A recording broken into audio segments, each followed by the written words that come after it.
together, sharing some critical truths about where we are as individuals. I would desist from talking about the politics of things. I just want to focus on helping you do what you've been trying to do or dreaming of doing for some time now. So that's really what the focus is. Okay, so I think I have together sharing some critical truths about where we are as individuals. I would desist.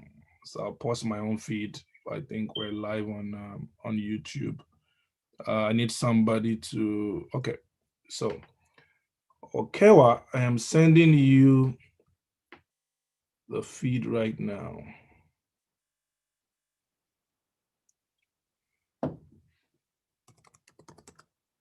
Okay. Okay, well, once you get it, please confirm that you have it because I need to run right now. So confirm that you have it now. Once you confirm that you have it, I just sent it to you, Okewa. Please paste it on the Telegram, but also check it to be sure that it's not paused because I just posted my own feed and I want to be sure what I posted not post the feed for everybody else. So I'll share my screen right now because I don't have much time today and I want us to, there's a lot to do. That's what I mean by that. I'm here for you, obviously, but we don't have much time, so we need to get on it as soon as possible.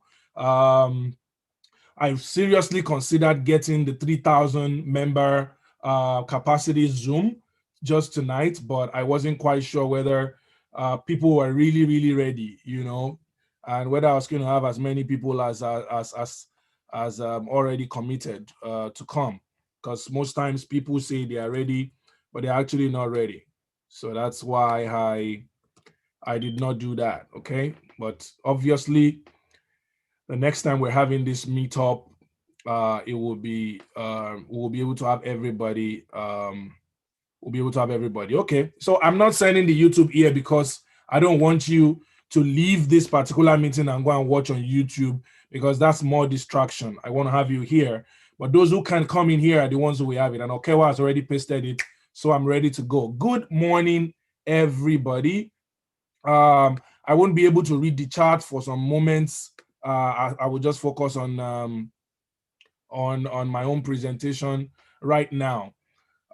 Today we are looking at something very fundamental, which is finding opportunities offshore.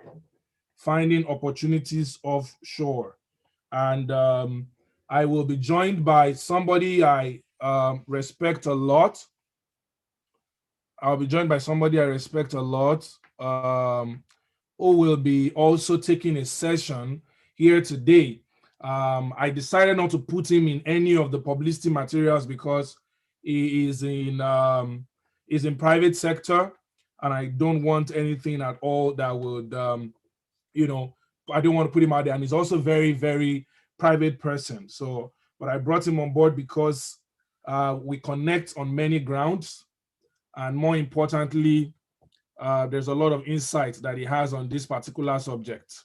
So to get started, I want to walk you through the agenda. I'm going to be talking straight for about 45 minutes, and then we're going to take 15 minutes round of questions. And after that 15 minutes round of questions, we are going to take my friend, Mr. Tokwe Awoyemi, who is based in Canada.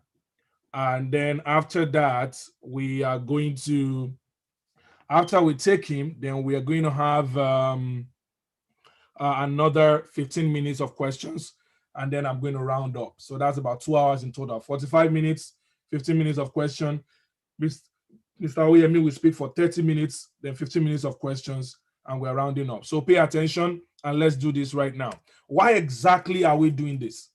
Why did we decide to pick up this particular initiative? I finished listening to the president's sardonic speech the other day, and I was convinced that there is no specific plan, for any young person in Nigeria. And while that is a very general statement, and not all of you would agree, and it's totally fine, I put out word and said, would there be anybody who would be interested in doing this? Now, the wife of my co-speaker today, her name is Omobi Aweyemi, who is an influencer on Facebook. She put out a quote yesterday, and she said, all of you guys who are in diaspora, who have made it out to Canada or Europe or America, you need to stop saying, whenever people ask you, how did you do it? You need to stop saying it is God or thank God or it was just God. You need to tell people exactly what happened and how you got it done. And that's the quote I'm quoting today. And it's one of the reasons why I'm doing this. There was a time where I used to aspire and desire to move to the United States. And now I'm here. And there are several other people like that who, for many years, they aspired and they took action. What actions did we take? That's what we really want to discuss in this meeting today. So take notes, get a pen and a paper wherever you are. Don't sit too comfortable. Be on the edge of your seat.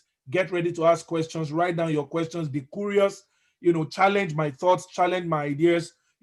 Basically with what you're trying to learn here today. Okay. Um. Um.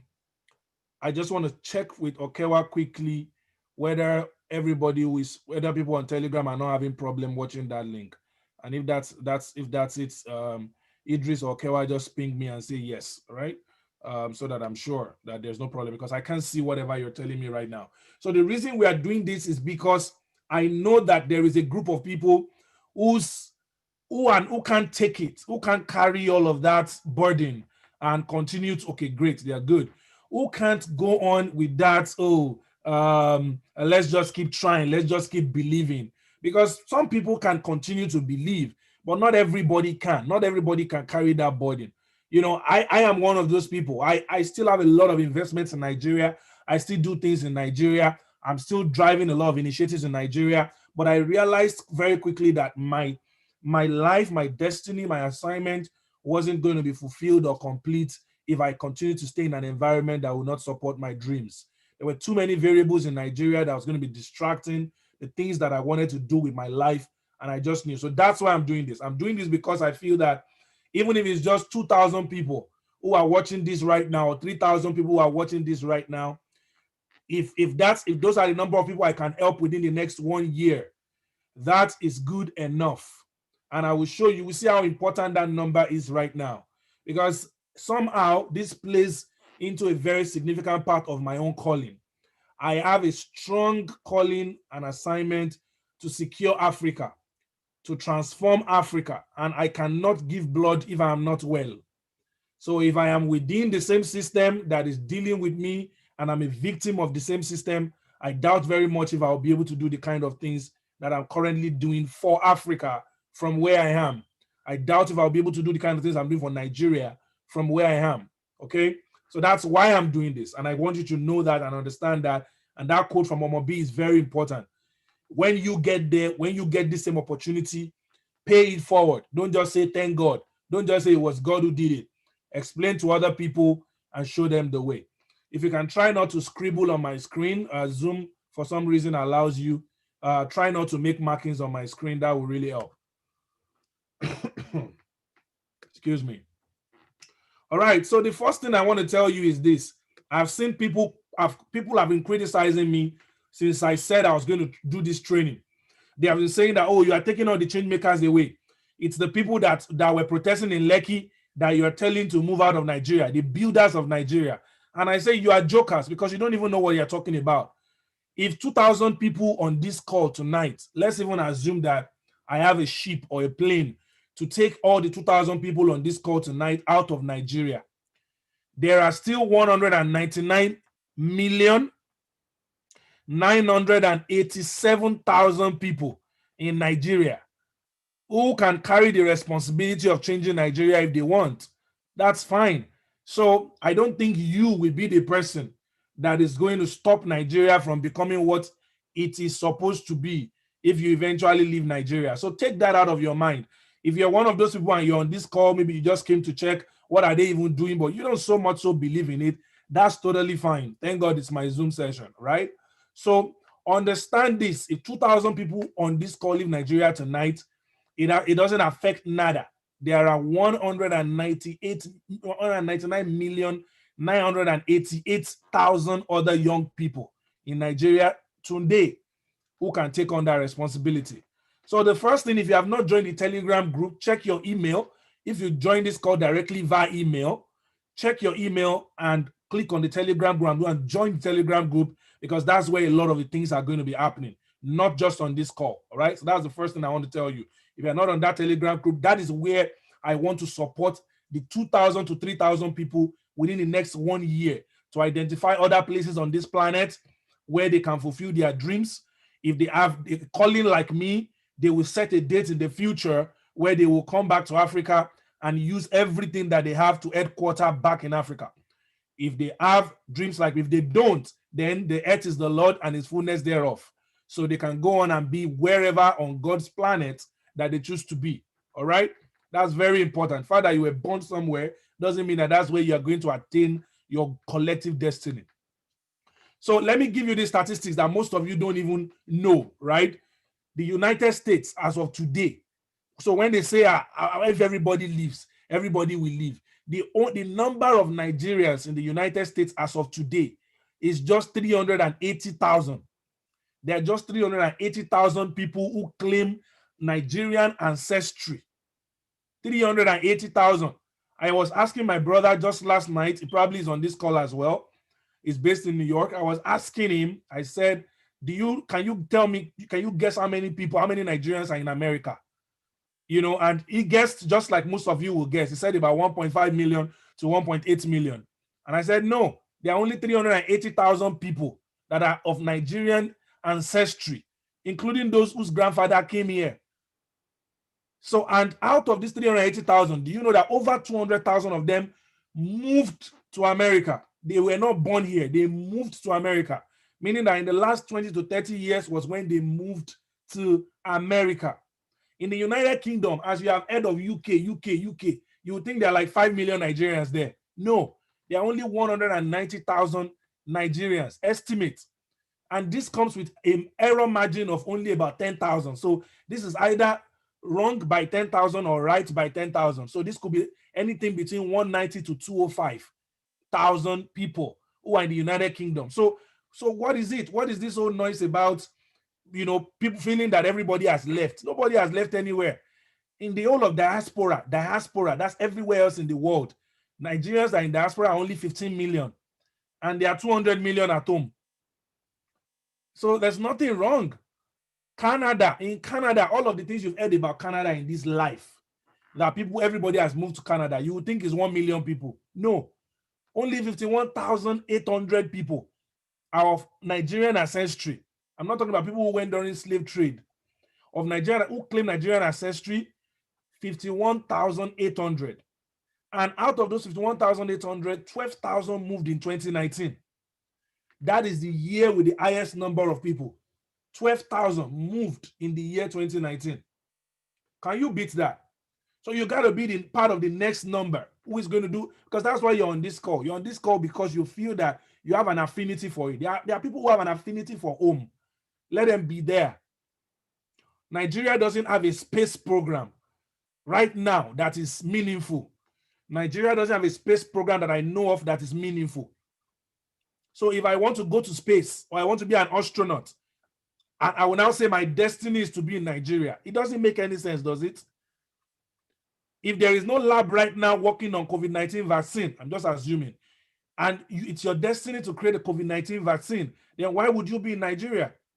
So it's important you get these statistics because it's very, very useful. Okay, well, and Idris, please check Instagram as well. I think there are a few people buzzing on Instagram that might be having challenges. Provide them with the necessary links. Thank you very much. So let's deal with this mindset, first of all, of if I leave, who will be left? Who did you come into this world with? You came alone. Even if you're a twin, you came alone. So let's first get our minds off that. If I leave, who will be left? The people that I just gave you the statistics. The number of people that are living every year is not, you know, the number of children we give birth to in Nigeria every year. Nigeria is never going to lack talent. There are people who are still giving birth to five, six every now and then. They are consistent baby machines. So do not worry about the fact that it's going to lack a workforce or anything. No, there's no amount of Indians that migrate to America or anywhere else that will reduce the population of India from 1 billion. Nigeria is going to be the third most populous country in the world by the year 2050 by our population progression. So deal with it first with the mindset of if I leave, who will be left? When I left my last company, someone else took over. When that person leaves, someone else will take over. That's the cycle of life. So if you can deal with that mindset, because if you are your own enemy, you are not going anywhere. And I need to deal with this because this is one of the things that really blocks people. You will hear some people say, I've been trying to move for the past 4 years. What is it? What exactly is stopping you? Part of what is stopping them is that, oh, somebody told them, don't let all of us leave now. Let all of us leave now. There are even some of us, by the time I get to a point on this presentation, I will show you, there are some of you that you will leave, but you did not leave. You will leave the country for your personal peace and prosperity, but your influence and impact will not leave Nigeria. So why worry? This is important. The second thing I wanted to deal with is, it starts with this green guy right here. If you're on this call today and you don't have Nigerian passport, 3 hours ago, what I plan to tell you is that you should leave. That's what I plan to tell you, but that's unfair. So I won't tell you to leave. If you don't have Nigerian passport and you join Japa call, I don't know how you want to do it. I don't know how you want to do the Japa. Don't be like a friend of mine that went to the embassy and forgot his passport at home. You know? So it starts with the Nigerian passport. If you do not have a Nigerian passport, the people in this tribe that I'm setting up, the people I'm working with for the next 1 year, I have multiple initiatives, but these people that I'm working with for the next 1 year, I will pray with you, I will walk with you, I will show you the way, I will shout on you, but you will make it. You will go, you will make that trip, you will move to that country you desire. And it starts with this green passport right here. So if you don't have this passport, or it's not valid, or you don't know where you kept it, you need to be at the immigration office tomorrow, on Monday rather. You need to be at the immigration office on Monday. You have no business not having this passport. If by Monday I ask you, do you have passport? And you say you don't have, or you have not started, or you have not gone to the immigration office. I got my own first passport 10 years ago. And I did not travel with that passport until 2 years after. But that year, I thought I was going to travel. And I kept making every effort to travel that year. Not even to leave Nigeria, just to travel. So I got my first passport in the year 2010. And that day I was in a competition. I was in a competition, and anybody who wins that competition is going to America to go and contest. And the person coordinating the competition is my mentor. It was my mentor today now. It was my mentor then too, but we are not this close. And he asked everybody that day, he said, do you have a passport? You want to win a competition and go to America, but you don't have a passport. The moment he asked me, do you have a passport? I said, I'm processing it, sir. And during break time, I went to call a friend of mine. I asked him, he said, I can get it in First Stack 24 hours. And I went to First Stack and I got it by the next day. I won that competition. So this passport is the first thing. And don't go and pay for passport that you collect after 6 months. Don't. Do everything to expedite it. Ask them for expediting and get your passport out. Don't let them delay your destiny. Very crucial. I won't say more than that. Now, there are a number of reasons why you may consider moving. I want to move fast on these ones because I'm still getting to the meat of the discussion. There are many reasons why you may consider moving. There are 5 of them that I want to discuss. Number 1, if Nigeria is a killer of dreams for you, meaning that there are things you dreamt of doing, but you can't just find it, you can't just make it happen. You want to open a fashion salon, you want to open a salon, you want to open a fashion boutique, you want to open an engineering company, you want to open a school, whatever you want to do. Nigeria has just been killing that dream. That might be one reason why you want to move out. If you notice that the environment is not enabling for you, and that's the story of many people who might be on this call today. If it's not enabling for you, I have never ever, till I left Nigeria, I had never gotten access to a loan. I didn't leave Nigeria until I was 29. And and when I mean leave, I mean like I didn't move out of Nigeria. Yet I did not get access to one single business loan. And I started my first business when I clocked 18. I didn't get access to one single business loan. The year I moved to America, without anybody asking me ease of doing business, I got access to a loan facility immediately without anybody asking me whether I have land, whether I'm from this country or not. So I'm just giving you an example. If Nigeria is a dream killer for you, that's one reason why you need to leave. Don't overthink it. Number 2, if you're heading towards midlife and it's still not clear where you are headed, you are heading towards midlife, meaning that you are above 30, you are heading towards 40. Because most people, by the time you are 80, you are in the departure lounge of life. As my mentor will say, you are in the departure corridor of life when you are 80. So if you are already 30 something and you are not certain, you are midlife and it's still not clear where you are headed, please, if you are the one marking my board, please undo it and clean it, please. If you are headed towards midlife and it's still not clear where you are headed, you need to check out and think about a new environment. All right. If you are a Christian, even if you are not a Christian, you will have heard the story of Abraham. He was heading towards a certain point, and God said, you need to head out of this place. Go to a place where I'm going to show you where your life is going to make meaning. Number 3, if you have the opportunity and you are not certain for how long you will have it. So today, maybe you are in government and you know visa will be easy for you. Today, you are working in an organization in a bank and you don't know whether they will lay you guys off next month. This is the best time. Best time. I had a friend when I was working in Microsoft, she will always tell me, now that you are in this organization is the best time to get UK visa, US visa, Canadian visa, German visa, Schengen, France, every visa you can get. So if you are in a position right now that you're not certain for how long you will be in that position, then it's a sign. You need to get an alternative. Because if you get out of that place, you will never forgive yourself. All right? Fortunately, God didn't make visas. God did not create boundaries. It's human beings that created boundaries and made visas. So don't bring God into this conversation of whether you should get a visa or not. Please bring God to every area of your life. That's not what I'm saying. I'm just trying to say that don't use God as an excuse for you not doing what you need to do. Number 4, if your life, your destiny, your dreams, whichever thing you call it, because you know Nigerians will spiritualize things a lot. So whether it's your destiny, whether it's your dream, whether it's your life, if it requires an environment that Nigeria does not provide, the kind of environment that my own life requires, they can't be taken light anyhow. Internet must be working fine. I need education. I need access to finance. I need inspiring things. I need to be able to be in a place that has the best health care. I need all of these things. So if I need all of these things working, then I can't be in Nigeria, because when my father was hustling, my father used to carry me on a Suzuki bike in 1993 and 94 with the leaf on it during the riot. And he was a faithful SDP person fighting for a new Nigeria. 27 years after, we have still not seen that new Nigeria. Will it happen? Yes, it may, but you can't hinge your destiny on it. Some people did and they regretted it at 60. Maybe our generation is the one that will make it happen. I don't know for sure. But if your life, your destiny, your own individual destiny requires an environment that Nigeria does not provide, that is one reason that you need to leave. Because you won't stand before your maker and say it was Nigeria and the Nigerian government that did not make you to do well in life.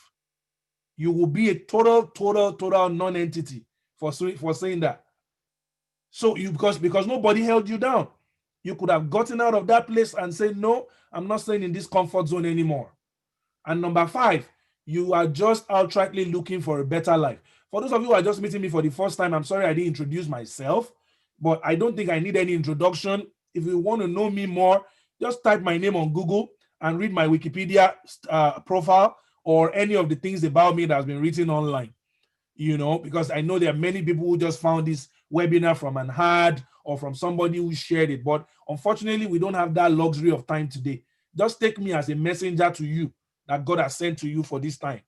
So if you are just outright looking for a better life, look, if reason number 1 to 4 does not pertain to you, meaning that you have the enabling environment, you are doing fine where you are, everything is working for you.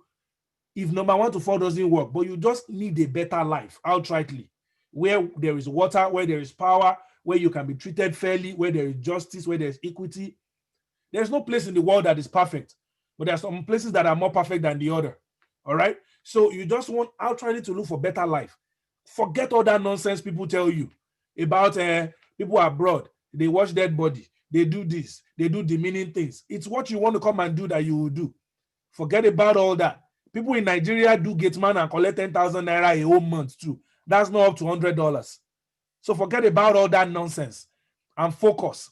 If you were able to join this call today, if you found this program, that means you have a level of education. That level of education can deliver to you what you really desire. And if I work with you in the next 1 year, you are definitely not going to be one of those who will come here or come to the United States or go anywhere to do something that is completely demeaning. Even if that happens to you, it will be for a very temporary phase of your life, but it will not define you. Very important, guys. Very, very important. So those are the 5 things. And it's totally okay. It's totally okay if the only reason you want to leave is just that you want a better life. It's totally okay. You're not hurting anyone by deciding to move. We've gotten that clear now. Now, I'm going to take you through a few things, opportunities that some of you might have heard about, some of you might not have heard about. Some of you to reinforce what you've known. Some of you will be totally outrightly new. That, wow, so this is possible. And I'm going to tell you a few things that you can begin to do from now to get ready for it. So I'm going to focus on US, United Kingdom, and some parts of Europe, all right? And my friend, Tope Aweyemi, is going to focus on, New Zealand, Australia, and Canada, all right? Those places, they use what they call a point ranking system, all right? So they use a point system, a scoring system that he's going to explain. But the US, United Kingdom, and Europe, well, they also kind of use, but theirs is not as direct or publicly out there. So let's focus on which of these countries. Now, I want you to start making up your mind, in your mind, where you will prefer to stay, and begin to research and begin to look at it and begin to envision it. All right. The year that I moved to America, even though I desired it, I didn't know it was going to be that quick. But I knew that on my vision board, I put a picture of the passport of the United States on my vision board that year. And a crest, and I bought, when I traveled to the US briefly for some work, and I bought the key holder that had the seal of the president of the United States, and I made it the key holder of that my Lexus. I don't know if some of my friends remember that car. I made it the key holder of that car, and you would think that I'm even a US citizen, but I was using it to remind myself of where I wanted to go. So there's nothing wrong in buying a European Union t-shirt, or buying a United Kingdom t-shirt, or buying a USA face cap, just to remind yourself of what you're desiring. Nothing wrong in that. So the United States, let's go through it real quick. I listed a number of visas here in no particular order. Most of us are only familiar with the one that says B1, B2. That's the one many of us are familiar with. All right, that's the business and tourist visa. Look, I am saying to you, I put it on this list because I feel that that's the entry point for some of you. Entry point meaning that that's the first thing you would maybe get that will give you access to the country and be able to show you what is possible. Okay? And then from there, you can begin to find other opportunities. So the B1, B2 is the tourist visa. That's the most popular. When people say they want to come to the United States, usually they are looking to get a tourist visa, a visiting visa. They give you usually for 2 years. It's either they give you or they deny you in Nigeria. They don't give 6 months, they don't give 1 year. They give 2 years. But out of that 2 years, they only allow you to stay for 6 months at a time. And you want to be careful, with that 6 months, and make sure you don't overstay that 6 months, particularly if you want to remain legal in the United States. But that's a conversation for another day. There are people who have circumstances beyond their control that will keep them within the country, and there are still ways for them to remain and become legal again, or be able to find their way, properly in the country. All right. However, some of the ones I want to focus on today, if you're on this call and you're a Nigerian, particularly if you're a Nigerian that has been hustling in the area of speaking, training, personal development, people development, you are an author, this 0101B visa is a very strong visa. It's called the Extraordinary Talent or Extraordinary Ability Visa. Write it down, don't forget. All right. I am providing some things at the end of this call. They are freebies. I have about 10 of them that you're going to get access to for free. All right. And then this particular note, I am doing an expanded version of it that we explain each of these visas in writing, and you can read about them. All right. So this 01A, 01B visa is called the Extraordinary Ability Visa. Many people don't know that there's anything like that. It is for people who have received evidence of scholarship, that meaning that they are scholars in their country. So if you were best graduating student in your university, you have been selected as you've won a competition at a local or national or international level. you have been published in the newspaper one time or the other. Those people who are in my Accessing Global Communities course, which is another course I teach on the side, other than this moving abroad. Accessing Global Communities, the course I teach, those that are in that course, all of them have an obligation to get published in a newspaper. If you are in that course and you are not been published in the newspaper, they know that they are owing me something. You must be published. You must write an article that will publish you and be pronounced as an expert in a certain field. Those are the things that qualify you for extraordinary ability. Awards, publishing of a book, all of these things qualify you. All right.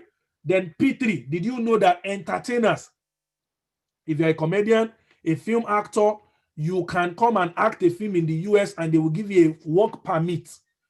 They will give you a work permit and a social security number to come and act a film, to come and make a music video for a period of time. If you're an artist, you're a poet, to come and perform across the US, they will give you work permit with social security number.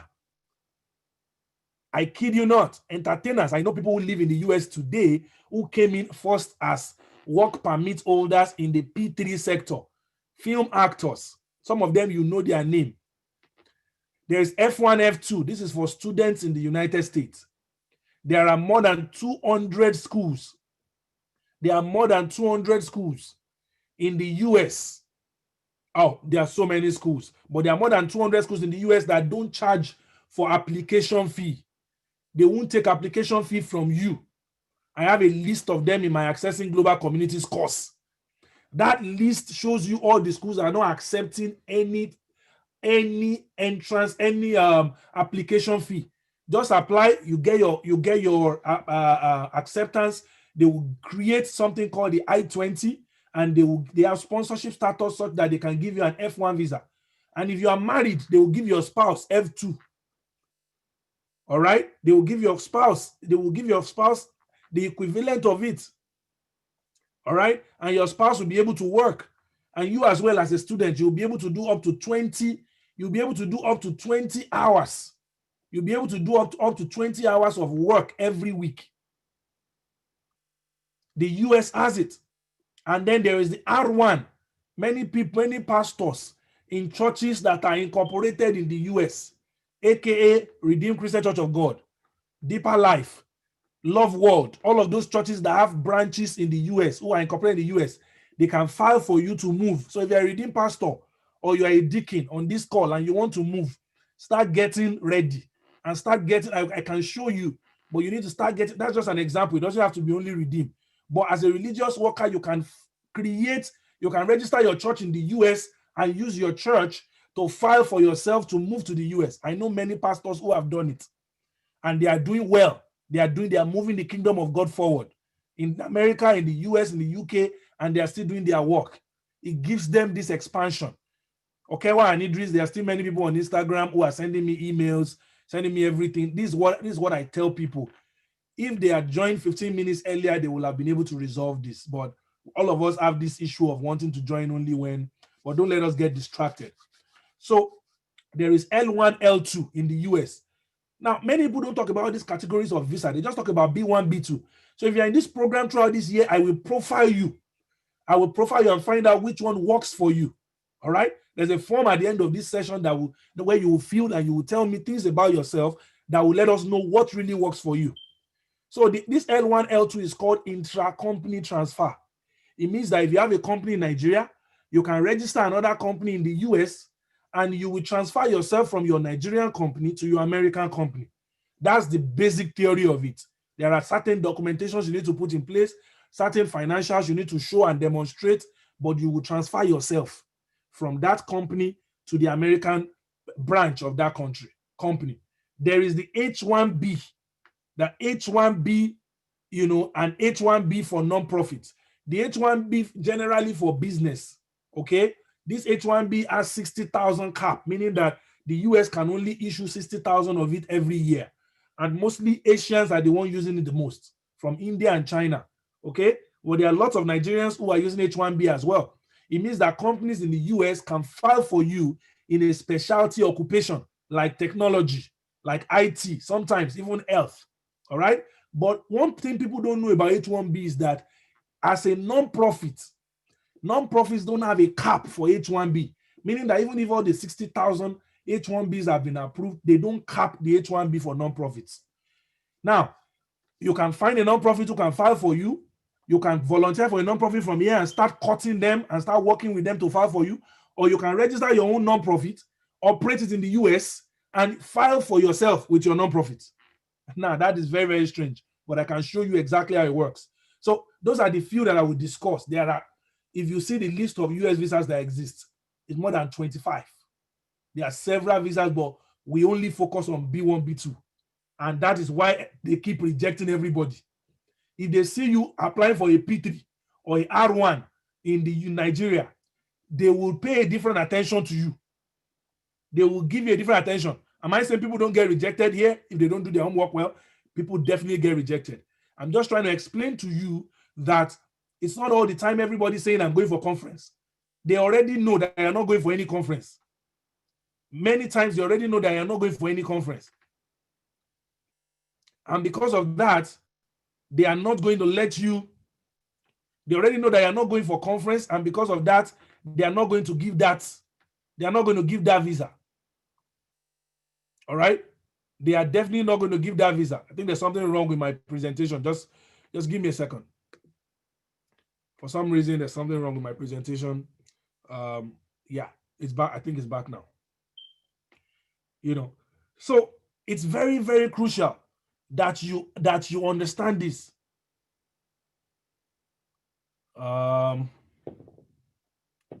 Wait. I think I am off. Let me get in on my.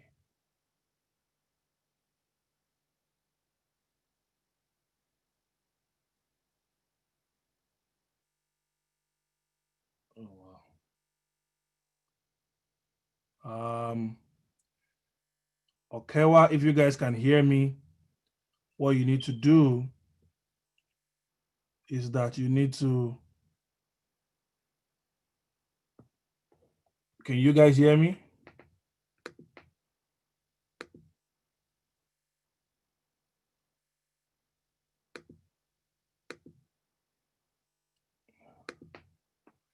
Oh, snap. What is going on? What is going on? What is going on? What is going on?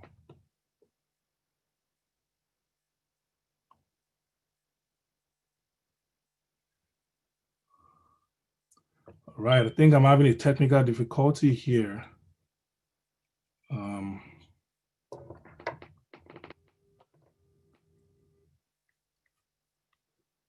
Can you guys still see me and hear me on the call? You guys can see and hear me? Yes. Oh, okay, fantastic. Let me just continue then. Sorry about that. For some reason, I think my Zoom just I can't see that I am still being able to, that you guys can still see me. So we're talking about the so just monitor for me. In case you can't see me, just call me, okay? We're talking about, sorry, I think my slides just had a slight issue. All right. But we were talking about the different visas. The devil is a liar, okay? And so many times people don't know that all of these visas exist. So let's move on from there. Let's move on from that to the UK version. All right. But I wish we can spend more time on those ones, but there's not enough time because my 45 minutes is almost over. Right. The United Kingdom. If we look at the United Kingdom, the good news here is that not until last year, just last year, was when they started reworking the issue of students being able to work for 2 more years. 2 more years, meaning that if you get a UK admission today, and there are several UK schools that you can go to. Now, another problem is many people assume that they have to pay all their school fees at once. Many of these schools allow installments. Many of these schools allow you to work. You know the stories of many of my mentors who came to the United States, who came to the UK without having any funding. They came without having any funding, and they still went on to succeed. They will go to their lecturers and professors and tell them that my money is not complete. They didn't get kicked out of school.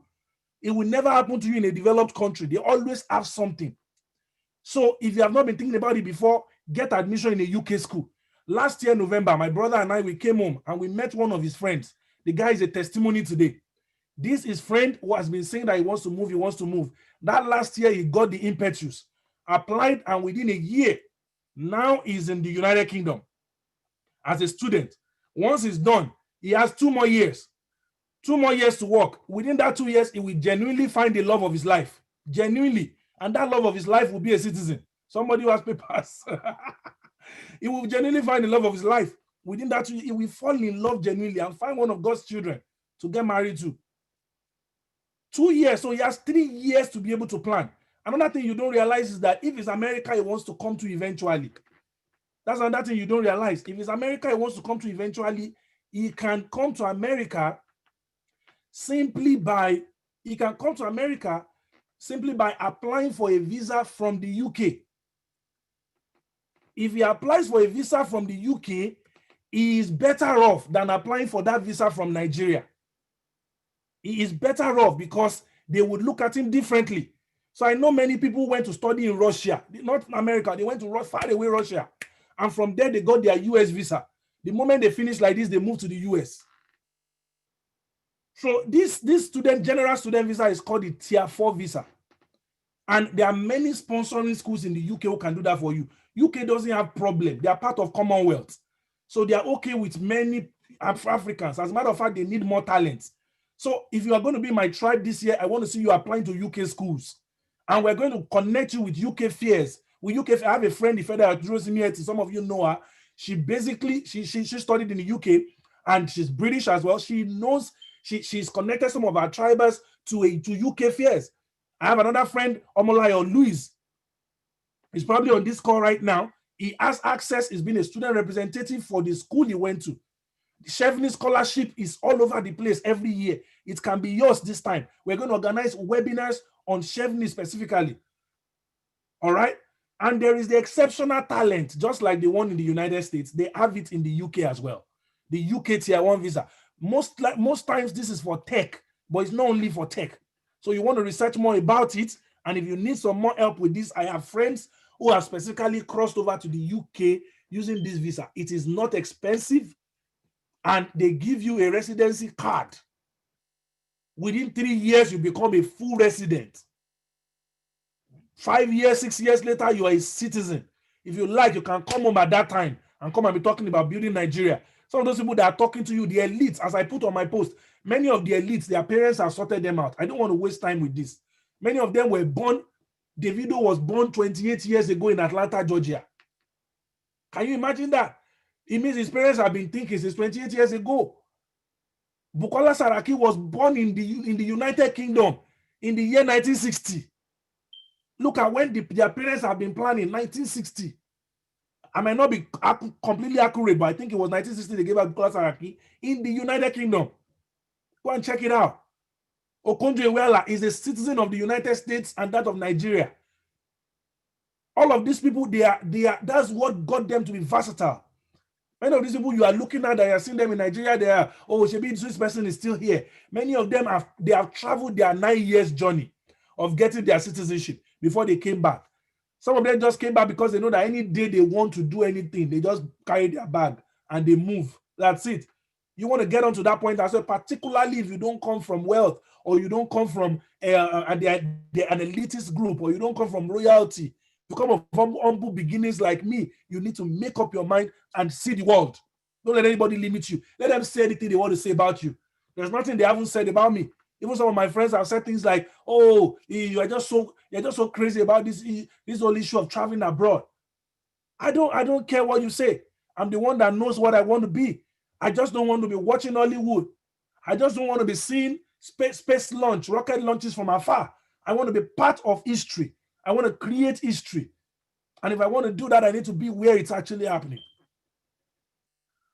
So to run quickly, let's go to Italy, Germany, Spain, France, Belgium, Ireland, and the Caribbean. All of these places can be your temporary location. They can even be your permanent location if you want. I have a friend who left his job in Microsoft last year and moved to Germany, and he has not regretted it. He went in first for an internship. He went in for a training, and from there, He's already working on his work permit and everything. And I mean, forget about the issue of, oh, maybe what if I get stranded? You will not get stranded. You are educated. You don't be trafficked there. Don't be trafficked there. In all of these countries, there are plans. There are plans. Many of you have been to VFS before in Lekki, but it's only South Africa visa you've gone to apply there. And there are close to 25 countries, particularly European countries, that you can apply to there. Now, there's a list that Omobi shared yesterday, and I'm sharing it as well. And it's part of the materials I will give you for free. 12 countries that are allowing people to stay longer than usual. Estonia, Barbados, Aruba, UAE. Dubai just started it. You can now, with only $287 for the processing fee, you can now go to Dubai, live there, work there for 1 whole year.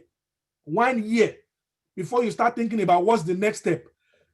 And when you have the work permit to work in Dubai, you can apply for a US visa inside Dubai. If they've been rejecting you in Nigeria, that is your next option. If you apply from there, you'll be considered differently. I am saying what I know. There's Bermuda, Antigua, and Barbuda, Georgia, Czech Republic, Portugal, Germany, Mexico, Aruba. This Aruba appearing again, I think there's something wrong with that. But there are 12 of these countries that actually help you specifically to move. These countries, some of them allow you to stay for 3 months, some 6 months, some 1 year. But the stay is not a visiting stay. They give you all the entitlement to work. Some of them have requirements of how much you must be making every month to be able to do that. Some of them allow freelancers. Some of them want you to be employed by a company outside the Caribbean. And as long as you can, what does it take to show that you are employed, my friend? What does it take to show? There are companies all over the place that will definitely be happy to provide you documentation that you are working with them. Your friends have companies. If you yourself set up a company, all kind of things like that. All the places you have volunteered, they will do documentation for you. There's an uncle that can't give you money, but you can demonstrate that you are working with him. You can give a letter of employment. So all of these 12 things countries I've mentioned here, there's a specific PDF that I'm giving you for free that shows the details of what you need for each of those countries. So don't worry. All right. Now let's talk about citizenship-based investment for the next 2 minutes before I allow some. I think we'll take all the questions together. So I'll allow Mr. Tokwe to go on immediately. All right. So let's talk about citizenship. There's something they call CBI, citizenship-based investments. These CBIs is the idea that if you have a lot of money, and this is what many of your politicians have already done. If you have a lot of money, countries are willing to bring you, to allow you to come and collect their passports because you are building something in their country. So for example, there are some countries that if you buy a house worth $200,000, and I can set up a meeting with you and the people in those countries as early as tomorrow. If you have the resources, I know, look, I just want you to pick the one that tallies with you. There are people on this call who can afford it. There are people on this call who is students that will work for them. I don't have it. So just take the one that is yours. Don't be distracted. But for CBI, some people don't know that all the money they're just touching is worth nothing. Look at what happened to look at the looting that just happened in Lagos. There are people who have kept 70 million, 80 million in their shops with those properties and all of it gone. You need to begin to think about putting your things across the world to spread the risk. And there are countries that will reward you with citizenship based on that. And many of your politicians have used taxpayers' money to go and do that, which is totally unfair, abysmal. My friends have told me to stop using the word unfair because unfair does not define it. So CBIs, there are countries that as low as $50,000, they will take it from you, and those countries are in Europe. And when they take it from you, they are not collecting it. You are not dashing them. They are saying, invest it in our country. Invest. So if you have somebody who has too much money and already has all of this, tell them to set up a business in your name in that country and give them an agreement of what you will do, maybe to serve them. I don't know what you need to do. That's an example. All right. So CBI's work. I know somebody who just moved to the United States. There are people who are moving to the United States with CBI. It's called the EB5. Go and check it out. I've told you I'm going to bear it all out today. Nothing wrong with saying that. It's called the EB5. Go and check it out online. That's the US version of the citizenship-based investment. If you put money in downtown Dallas, if you put money in downtown Manhattan, if you buy a penthouse somewhere in Chicago, Illinois, you can use that as a basis for getting your green card. And they will process it for you. It's called EB5. So it's in Europe, it's in US, it's in the Caribbeans. All right. And if you want a specific time, I can work with you specifically to be able to make this happen. Now, there are things that increase your chances. Number one, you need to have stable documented income. There are people who messaged me on Instagram, sir, please let me be part of people you will pick for this thing. Let me be part of. That's not how it works. I don't have a plane or a ship to carry people. No, I need to, I'm giving you enlightenment. And for the next 1 year, if you are stable and serious, you will begin to get things right. So you need stable documented income. If you are somebody that you've been collecting money anyhow before, tell the employer to stop giving you peanuts. Tell them to start paying it together. If you are working somewhere with your uncle or something and they don't pay you salary, they just give you all your needs. Tell them, because many of these things require documented income. Also, you need to double your hustle in that Nigeria for the purpose of where you are going. This one is not double your hustle for the purpose of showing to everybody. No, double your hustle so that you can have some stash of cash. It's important, and God will help you. Memberships in local and global communities. This is very important.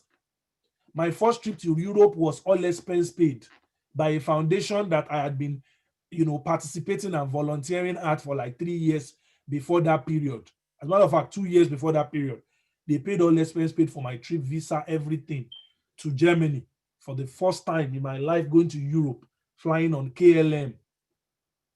You know, so memberships in local and global communities matter. I have a course specifically on this that shows you how to find local and global communities to join. If you don't have 1 million today or 2 million today or 3 million to relocate, at least you must have the money to get into the global communities course. If you don't have money to do some things, at least you must have money to do your passport. Then you have to start from somewhere. There's something you can sell that you have now that is your property, whether it's clothes, whether it's shoes, that you can use to go and buy that you can use to go and create your passport. If it's to sell your phone and start using Pemipada and start using 3310 again, sell it and go and make your passport and start getting ready. Don't say, oh, it's too much. I don't think I want to pay to join any global community program. Well, you will see how difficult it can be to chart the course on your own. I didn't get to this place. I owe it to so many mentors, training programs, sessions, enlightenment, many of which I had to pay for and travel for. Strategic planning that includes saving. You have to start planning strategically, includes saving. Drink the Gary, but save. Don't move to that new house. You're a family man right now watching this. Don't move to Lekki. I have a friend. You know what they did? They moved from Lagos. They were living in Yaba, paying about 800, 1,000, 1 million, 800,000 naira to 1 million naira in Yaba. You know where they moved to? They moved back to Akure. These are very, very solid couple. They moved back to Akure because they were saving up for Canada. They downsized so they could upsize. They moved back to Akure and they started paying 250,000 or so in rent. They lived a simple life. Nobody blamed them. They lived a simple life. And they saved their money for them to get ready for Canada. So strategic planning that includes savings. People thought they were stupid. All of those people who thought they were stupid, now they are still back in Nigeria, battling with it. They are settled in Canada, doing well. So strategic planning that includes savings and short trips. These short trips include you just go for 2 weeks to Dubai to go and see what's going on. Sometimes it will open your mind. Some of you just like, I don't think I need it. But if you travel out of the country and you just sleep, 2 weeks without noise, 2 weeks without pee, 2 weeks without keke napep eating your car, 2 weeks without any form of problem, there's a chance that you will begin to desire that moving. All right? So plan strategically. Plan strategically. I have that screen fade again, sorry. Then smart moves. There are smart moves you can make as an entrepreneur. There are some smart moves you can make as an entrepreneur. Okay? I want to be sure that was the next thing. Okay, as an entrepreneur, you can make some smart moves. Register your company in the country you want to move to. Register your company in the country you want to move to, and you can ask me questions about that. Other smart moves: choose a country that will give your children immediate citizenship. So don't just choose any country. Choose a country that when you give birth to a child there, they usually give passports. One of them is Canada. The other one is the United States. So when you are choosing country, don't just choose any kind of country. Okay? Even if you haven't decided to move, always have at least 1 or 2 active visa. Even if you have not decided to move, visa is the currency of the world today. If you are in a country that is as unstable as Nigeria, have at least 1 visa. Very important. And you know that your ECOWAS passport is a visa on its own, because it can give you access to 16 West African countries, including Senegal, which is a very good, peaceful country. All right. So even if you haven't decided to move, just have at least 1 or 2 active visa. Very important. Some other smart move: please stop having sex. Stop having sex until you fix this travel move. No accidental babies. Okay? From now on, from today, if you are joining my 12 months Move Me in 12 months program, please stop having unprotected sex until you fix this travel issue, particularly if you are married. Suspend giving birth to children right now, because it's not worth it to give birth to a child in Nigeria today. That child does not have health care. That child does not have health care. That child does not have good quality education.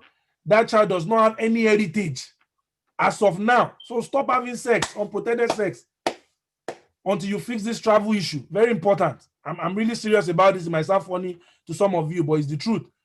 Then start getting work permits in low barrier countries. When I travel to Ghana, this is not to look down on Ghana or anything, but anytime I travel 3 times to Ghana within a short while, let's say 3 times in a month, the people at the immigration tell me, why don't you get a work permit? Why do you keep going back and forth? Just get a work permit and stay here. So there are countries like Ghana and other West African countries that will offer you work permits easily as a Nigerian. And I tell you, you can't imagine how peaceful it is to have a work permit in Ghana. I have a friend who has been working in Ghana, is the head of a top company in Ghana. You know, he has moved several top management jobs from Ghana, and it was in Ghana that he was able to get his UK visa and his US visa after being denied several times. Okay, because once you have a work permit in that country, you don't have to come back to your country to come and apply for a visa. And that's a very important trick that many people don't know. All right. So get work permit in low barrier countries. Sorry, I named them low barrier countries. That's the end of part 1, guys. I'm sorry I rushed through it, but we have a whole year to be befriending each other. That's why I added you to that particular group. We have 1 year to befriend each other, 12 months. That group is a serious group. I will be happy to delete you if you say anything that doesn't work. If you abuse me, I have ego, I will remove you. It's my time I'm spending, not anybody's time. I have ego, I have my own personal weaknesses. So let's all of us respect each other, work with each other, and succeed together.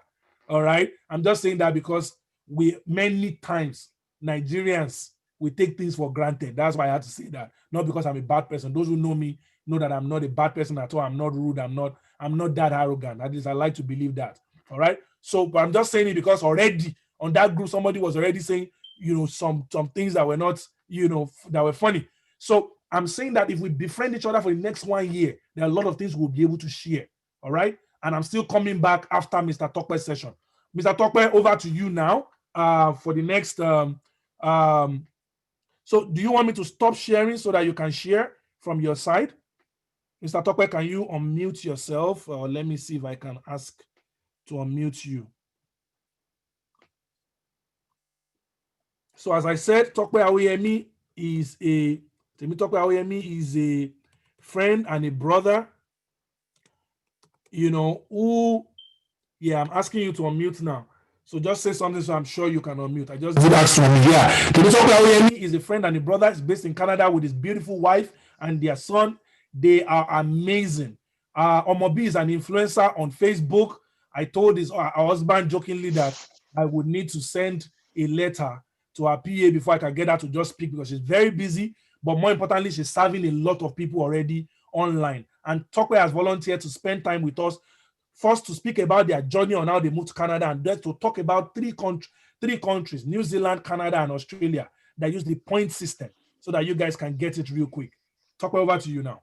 Okay, can everyone hear me?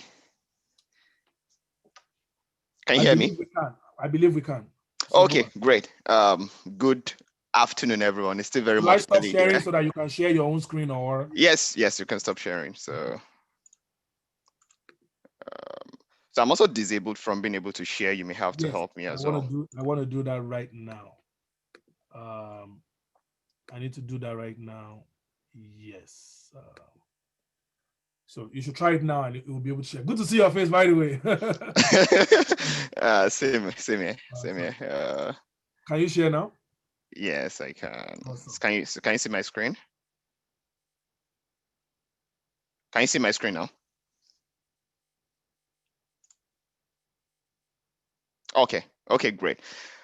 First and foremost, I really want to appreciate this opportunity. First, thank you very much, Shola, for pulling this together. It's such a very great privilege and honor, and also very excited. I don't know, there is this excitement, but just like connecting back to people in Nigeria, it's it's just so, it's very real.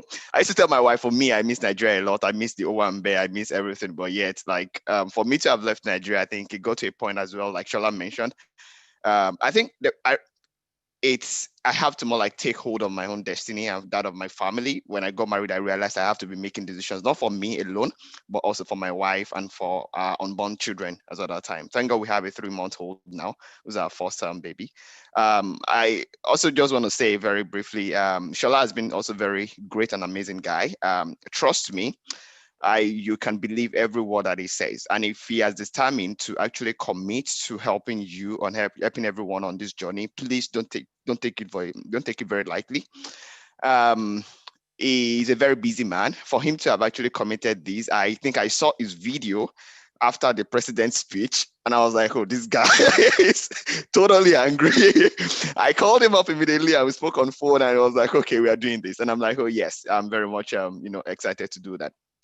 Um, I think one of the reasons when I landed in Canada, and I actually had to, I realized I spoke to Shola. We chatted on WhatsApp or so, and then I realized he's moved to Dallas. Right, I was really shocked, and also at that time as well, I also realized one of my cousins, who is Okpe Yemi Awoyemi, founder of Jobberman, has also moved to Dallas, to the US as well. I'm like, these are wonderful guys leaving the country. What is really happening? Like you said, if you think Nigeria has actually, done too much, so much that you think getting out is going to be the way, everybody will not get out. Everybody cannot get out. That is the truth. But if you've made it a decision by yourself to do, I think it is totally worth it, and you can do that. That is very great. So I'm going to just be complementing that, what Shola has discussed about the countries, and we're going to be discussing the points-based immigration system. So I think I'm actually lost on, I was enjoying the interaction before, but I may not be able to get that. So people's chats and comments, maybe I will just need to continue talking. So we're just going to look at this. So something interesting about this particular piece is that, so this is a category of visa, the permanent residency one, or the immigration visa, that does not only allow you to come in and work and stay temporarily, like there is no timeline to it. So you're just going to have to come in as a permanent resident. You're going to be able to stay in that country of your destination country forever. I mean forever. So my wife and I, we actually decided to start up on this journey sometime towards the end of 2017 when we got married. We wanted our dream, like my wife will always tell me, like we must give something very special to our kids other than just being very great parents, which is dual citizenship. How do we get that? We have a lot of options on the table. We could have actually gone to the US, like which is a very common practice in Nigeria for everyone to go and have their kids in the US. I think Shola actually has his two beautiful daughters, Atara and a sibling in the US, which is great. But for us at that time, we're just more like thinking about it. So, what are the other options? Relocating totally was one of them. And let me tell you the truth.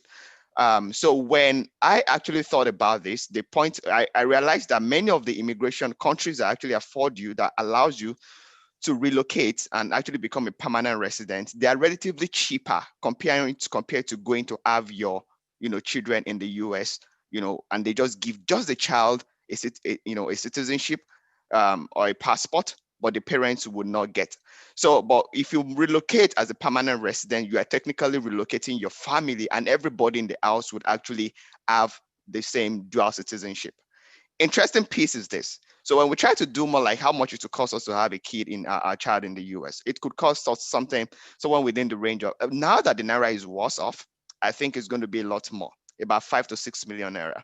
But with the same cost, we definitely we can relocate, or with less than that, less than about 1 million to 1.5, we could actually we relocated my whole family, and we all of us, my wife and I, are permanent residents. Our son is a citizen, and we are all more like, I think it's actually one of the best decisions I've ever made in my life.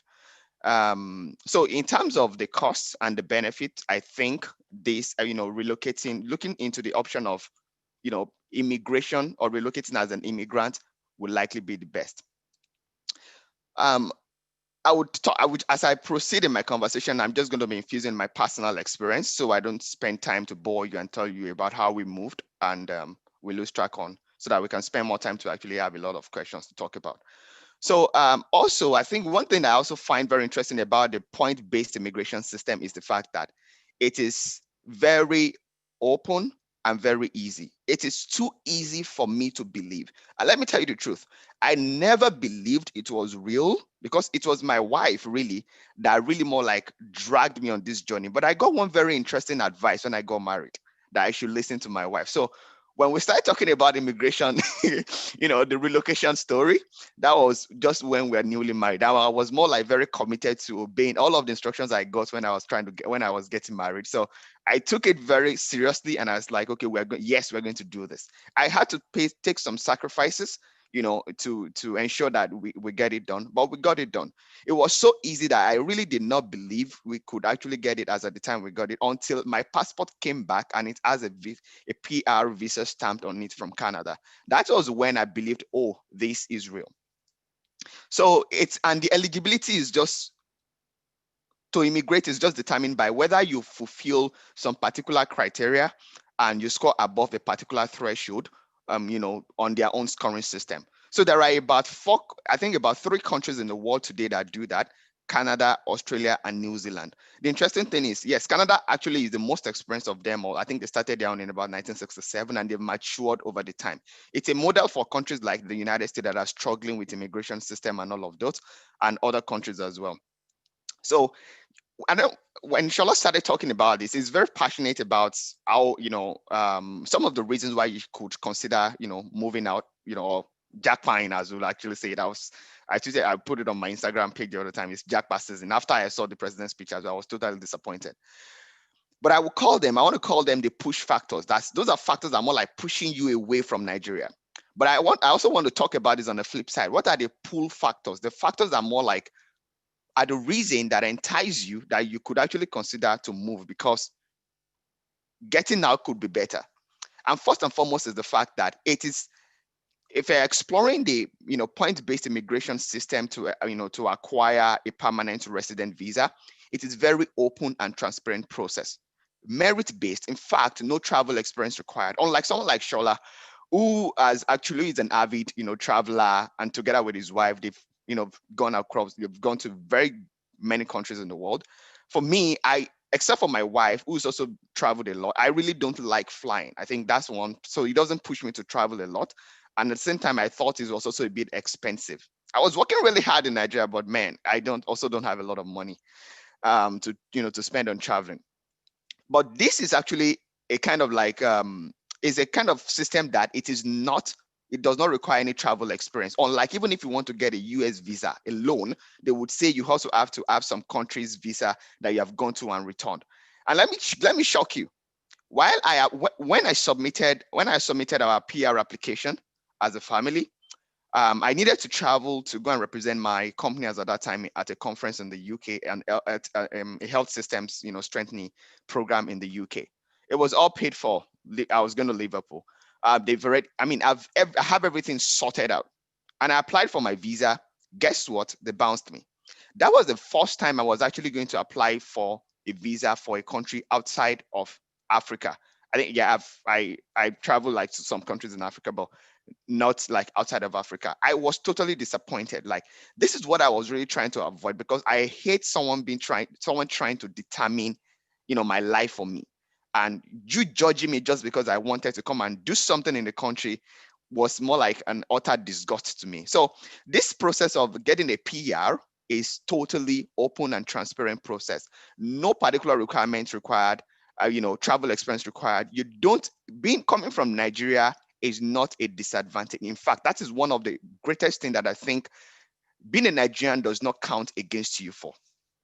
Also, the system is designed to help you integrate. Like Shola mentioned, a lot of people tell us a lot of bad things about, coming to traveling abroad. People will go and be struggling. You're going to be living as a second class citizen, and all of those. I can't begin to share a lot of, personal stuff, but to be honest, um, myself, my wife and I, we are doing so well. And I will talk about some other advantages, like as I move down on the slide. Immediately we got our visa, guess what? The Canadian government actually has investment in organizations to help immigrants who have not even landed in Canada. I'm using Canada as an example because obviously I'm actually speaking from Canada, who have not even landed in Canada, but they're planning to land, to help them begin to think around what they want to do when they come to Canada. Someone like my wife. So she got onto a mentoring and a coaching program that allowed her for them to train her on how to attend interviews, write a CV, know which kind of sectors she needed to explore, which companies she needed to more like, begin to look at. And because as part of the runoff to our, traveling, or more like, getting out of the country, we had to make some very interesting decisions. So I used to work with KPMG as a management consultant in Lagos, and my wife she was working as a quantity surveyor with one of the property development companies. So when we decided we wanted to move to Canada, we realized we needed some money. We needed money to prove that we have, proof of funds to take care of ourselves when we come to Canada, and also to run some of the applications, cost and all of those. I needed to then switch jobs. My wife and I decided, okay, we needed to switch jobs. And what I did was to, get a job in an NGO, and I became a program manager with one of the Bill and Melinda Gates Foundation's, partners. And we had to move from Lagos to Minna in Niger State. When I told people then that I was leaving KPMG and I was moving to Minna, a lot of people thought I was crazy. I spoke to Shola shortly when I arrived in Minna. But man, I think I was actually enjoying myself. When we did the maths, and this is what I can also relate to what Shola was talking about, one of his friends as well. When we looked at how much my salary was going to increase, my salary was going to increase by 200%, but my wife was not going to get a job immediately when we moved. And the risk of her not getting a job, in fact, is actually higher in a place like Minna. So, but if that is the case, that my own salary was going to increase by 200%, the interesting piece was that our cost of living as well was going to go so low. And as a result, we thought we were better off moving to Minna than staying in Lagos. So with my own, for example, my own net monthly salary, I could afford to pay my annual rent twice in Minna. And I was living just 4 minutes away from my office. So technically, life was better. We could save aggressively. And that was, how we're doing it. So my wife wasn't working when we were in Minna, for like a year or so, when we were more like, she was just exploring, doing personal stuff, focusing on her professional certification and all of those. So she had time dedicated to explore all of the programs that Canada actually has to offer. And she gained a lot from it. I think that's one thing I was going to also emphasize on later on. When we talk through all of these countries and we talk about you planning to leave Nigeria as well, don't pause your life. You need to actually be very strategic about it. So the countries that actually have this point-based immigration system are designed in a way that they want to help you come into the country and succeed, because it would make sense for them when you begin to work and you are actually paying taxes. That is when it makes a lot of, it's reasonable for them to have you come in. And that is why they have not shut their doors. And I will tell you the trick. They call it point-based in some sense because they're taking the best based on those points. And I'll tell you what those points are actually looking out for. So they consider you as an asset, not a liability. And unfortunately, Nigeria has very low value on human capital. Unfortunate. It's really, really sad. It pains my heart a lot, but I mean, that's where we find ourselves. So social safety net from day one is actually guaranteed. Social safety net, I mean, security, good roads, power, health, education.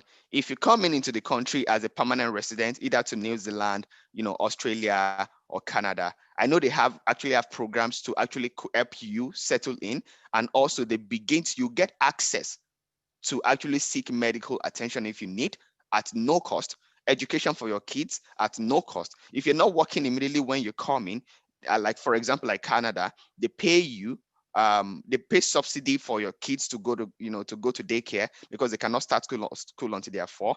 If your children are already 4 already by the time you come in, the government also pay you money to take care of them when you actually come. So it bothers at some point, especially during the pandemic. It was a shame to see how people are actually looting supposedly COVID-19 palliatives.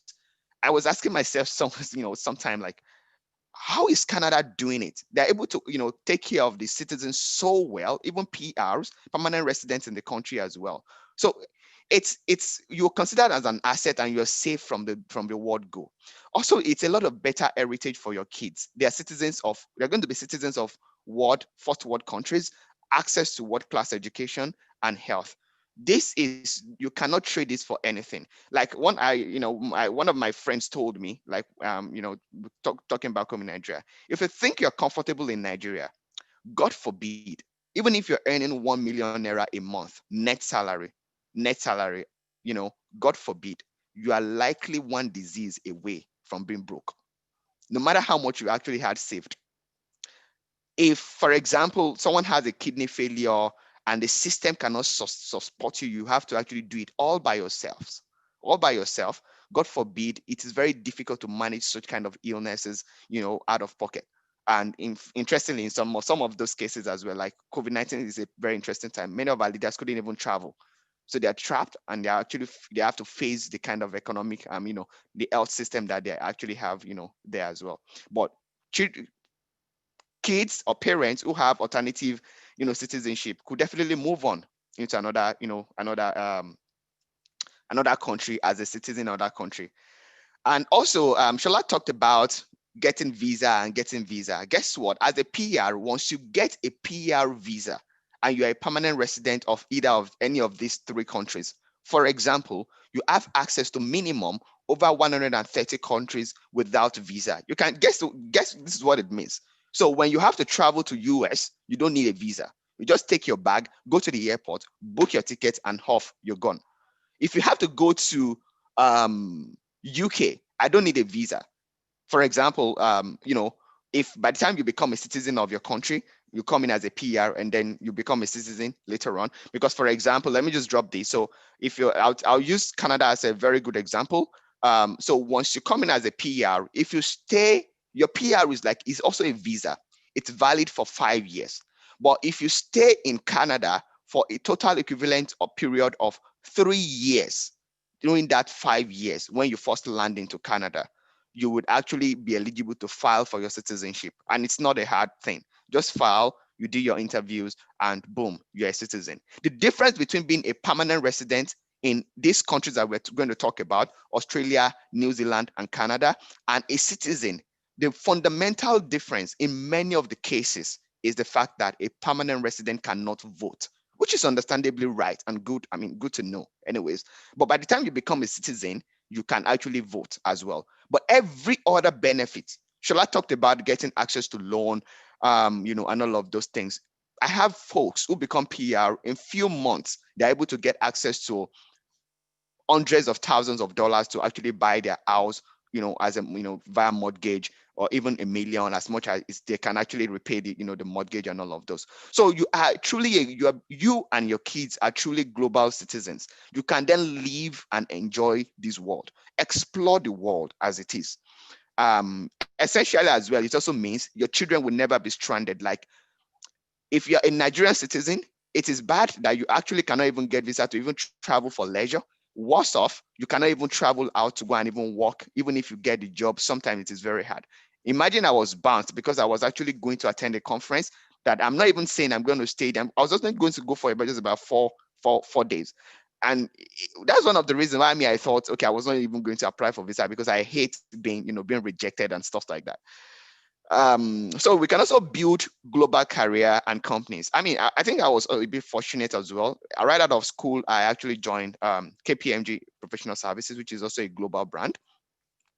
But by God's grace, at the same time, I work now with a Fortune 100 company. I'm a process manager at Capital One. So it's kind of like it doesn't seem far away again for me, more like, discussing global economics and impacts and all of those things. I am at the right center of it. I walk downtown Toronto. It's just, when you're talking about, the global economy, I go onto Bay Street and I come out of Bay Street. That is where I walk. That is where I live my life. I feel like I'm more like one of the people as well control the global economy, but don't get it wrong, I'm not. So on the flip side as well, I'll give an example of my wife. So she's schooled in the UK. She had a master's in construction management in the UK. But when she got back to Nigeria, she couldn't even get a job that would pay her as much as she's worth. But now she works with one of the best quantity surveying firms in the world. I can say that because I'm also a quantity surveyor by training, but I don't practice any longer. But she actually continues in that field. And interestingly, I envy her a lot because she gets access to the best and the leading practice, in the world. And even if you want to pursue your career as an entrepreneur, downtown Toronto as well, for example, New Zealand, Australia as well, are hot spots, for budding startups, guys that have ideas and want to more like, excel in their lives, and that's it. So it's an opportunity as well. So you can also build transgenerational wealth. Guys, let me tell you something that I found very funny when I came to Canada. I realized that while in Nigeria, for example, kids are very close to their parents, but here in Canada, kids are very much closer to their grandparents. And in fact, their grandparents also have a lot of affinity and, affection towards their grandkids as well. And this is how it is. And by the time, by God's grace, when we had our first baby, Oluwadarasimi, it meant a lot to me. And I'll tell you why. Now, for example, when we had our baby, apart from the fact that I just drove my wife to the hospital, and I was told, okay, she's going to be, baby's going to be coming out today and all of those things. I went back home to bring baby stuffs and all of those. It's still fresh in my mind, so I can talk about it. So I was never asked to bring $1. Our baby was born. They clothed him, gave him diapers, gave him everything. The only thing that was expected of us was my wife to feed the baby, and that was all. I was moved to tears. I know how people tell stories around, your wife wants to have a child and all of those things. It meant a lot to me. And at the end of the day, our baby came. He had to stay like 11 days in the neonatal ICU, because they wanted to watch him for some things that they were noticing and all of those. They kept him there, and they did not ask us for $1 extra. 24 hours real time medical top notch surveillance. And I don't know what would have cost if, for example, we had come to have our child in the US and we have to pay out of pocket for that. So it meant a lot. Apart from that, I also realized that the child is set up for success. Every child in many of these advanced countries are set up for success because education up until when they get out of high school is free. And what that means essentially is that you, as a parent, you have 18 years of your life to save up for your child to go to university or college. That is all. And to bust, to make, to let me bust your mind. So in Canada as well, they have what they call the education RESP, education saving plan for kids. What that does is that you can actually put money in that account for every child that is actually under 17 up until when they're 17. There's a limit though, but government will also match whatever you save, by 20%. So basically, the government is giving your child free education until they get out of high school. They are also contributing 20% to what you are saving so that your child can go to university or go to college. So technically, you don't have to worry about the child going to school and none of those. I can, and the money is invested. So when he's actually gotten to that age, he can easily take that money, go to college, and all of those. And if the investment has done so well, he can also take some of those and even buy a house right out of school for himself when he starts working.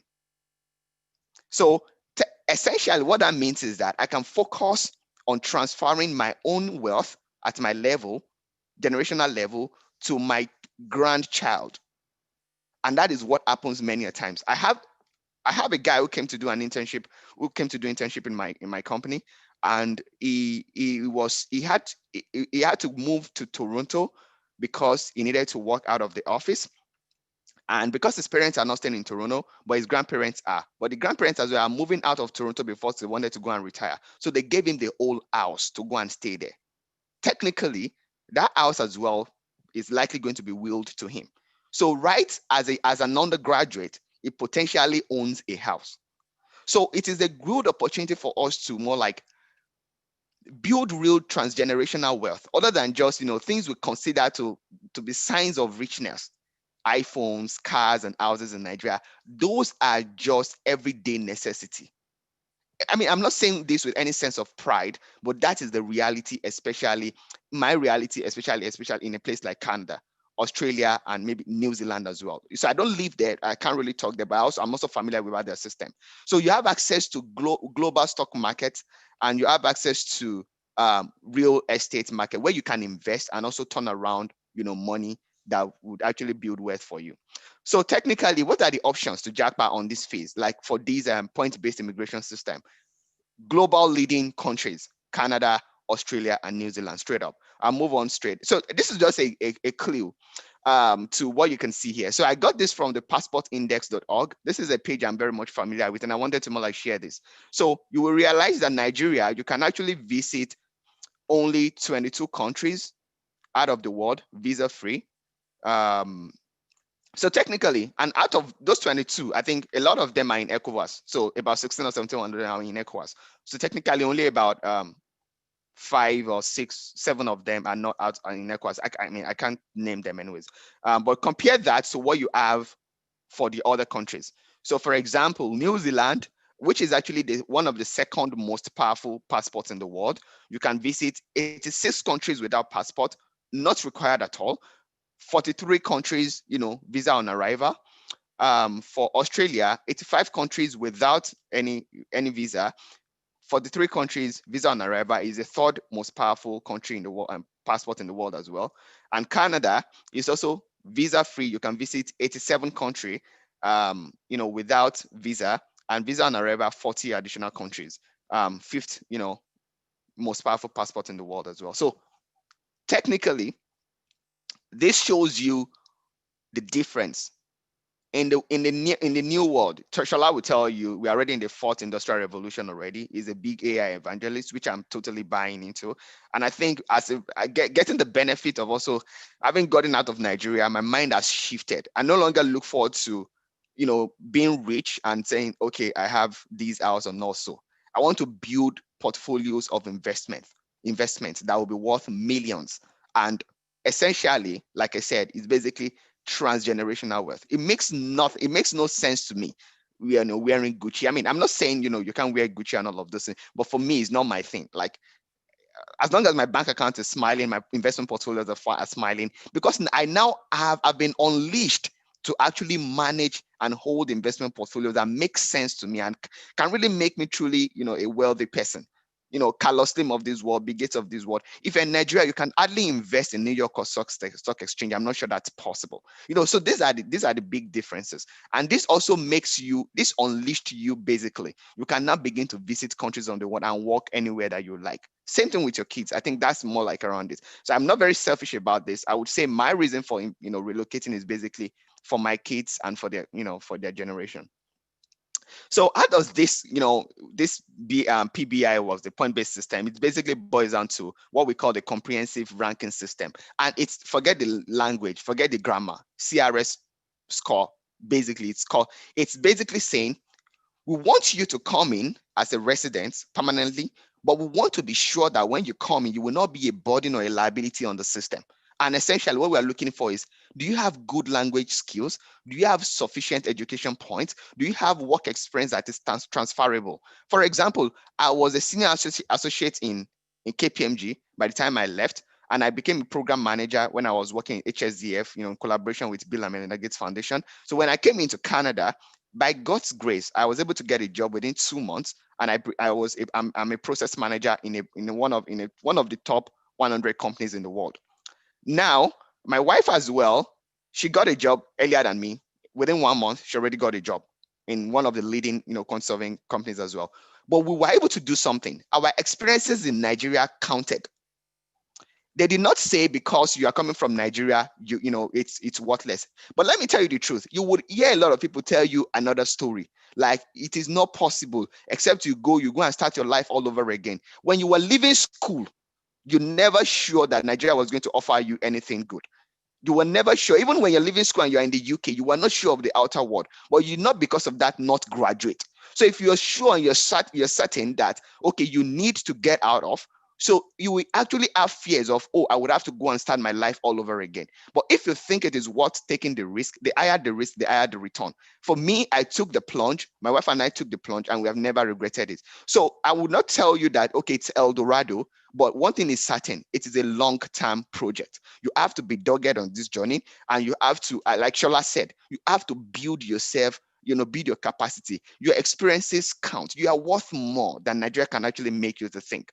To be honest, I never believed I could talk like this, more like encouraging people to get out. Because personally, I'm very passionate about building good governance in Nigeria, and I've dedicated my life working as a management consultant in KPMG, particularly focused on infrastructure, government, and health sector. And I've been very instrumental in building some very strong policies, documents in Nigeria, including the National Industrial Revolution Plan, the National Economic Recovery and Growth Plan. I was particularly on those panels. I worked at the presidency at the highest level to discuss those things. But it got to a point where I thought, this is a fight that, like Shola mentioned, maybe our parents also have something similar. My dad was also into politics at some time. It was picked up one day as well, locked up over the weekend. And it was at that point my mom said, okay, we can't take this any longer. If you can't do this politics peacefully, just leave it and let's go on. 2020 right now, we're still more like worse. It's still worse off. So if you have made up that mind, there is a lot of value that you can bring to the table. Your education skill, your language skill, your work experience, your age. The younger you are, the better. So that's why sometimes when people say, I'm going to do it next year, I'm going to do it next year, we took our own decision in 2018. I must tell you, it is more difficult to come into Canada now as a PR than it was 2 years ago. I must tell you again, it is going to be more difficult next year to come into Canada than now. So the earlier, the better. So also, if we are able to, for example, folks in IT or health sector, if you're able to get a job right from Nigeria, even before applying for PR, the better for you. So adaptability points as well. People are talking about if you're coming in with your family. So if you are married or as a couple, even if you are not married and you have a girlfriend and you're serious, or you have a boyfriend and you're serious about it, right? You can actually apply and indicate that person as a common law partner. It's allowable in Canada. You don't have to be married to actually show association or show a union. Even if you're just dating and you're serious about it, some requirements may be made, but they just want to be sure that you and your partner can adapt well into the system, and that's it. So if your partner as well is also, can demonstrate good language skills, have good education, have good work experience, be better for you, as a team. So the minimum CRS required is determined by competition in the pool. I can talk about this when we talk about this. So when we talk about, the flow of the key steps that you take shortly. So for Canada, there are more like a couple of options if you want to come to Canada. So there's something called the Express Entry, which basically allows you to come into Canada and you can reside and work anywhere, in any of the provinces. They call it the Federal Skilled Workforce Program. So you can work anywhere, we are about 8 or 9 provinces in Canada. So you can work anywhere and reside anywhere in any of those. But there is the provincial nomination program as well. So basically, if you have, by the time you actually, assess your points and you realize that your points, I may not be able to go into a lot of details, but I'm sure I'm already on the Telegram group as well. So we can always, provide ideas and share thoughts and help folks, where required. The provincial nomination, if you realize that your points is not sufficient enough for you to get an invitation to apply for your PR via the express entry points, you can approach each of those provinces in Canada and they can say, okay, because a lot of people, when they're coming into Canada, they want to come to Ontario, where I stay with my family. They want to go to British Columbia, they want to go to Alberta, which are more like the most popular provinces in Canada. But there are a lot of other provinces as well, like Nova Scotia, Saskatchewan, and all of those other areas that really want people. So the question is, they are now launch their own programs and say, okay, if it's difficult for you to enter into the express entry channel, submit an expression of interest into our province and we will review it. If your skill matches what we are looking for in our province, we will take you in. But there is one thing, you have to live and reside in that. I'm trying to check my time. I may have to wrap up very quickly. You have to look out for, you have to stay in that province for 3 years before you can, by the time you become a citizen, then you can then move to any other province like that you may like. So, but that's it. But other than that, there are other options as well. Family sponsorship, which is not point based anyways. Startup visa, which is also based on by case assessment. If you want to come into Canada and just start a company, like Shola mentioned, start a company, right there. And also the self-employed. Interesting thing, I think Shola also laid a lot of emphasis on this. So this is for culture and athletics. So if you're very good in sports, if you're very good in, like, you write poem, you're an artist, just good with cultural stuff and all of those, like creative industry. Yeah, that's kind of visa for you, option for you. So let's talk about New Zealand and Australia. They're very similar anyways. And you can, even from their flags, very similar. I found that very interesting as well. So the eligibility for Australia is more like I think it's over 100 points. You must get minimum of 65 points. It's also clearly merit-based, point-based. It's the same criteria. New Zealand requires minimum of 160.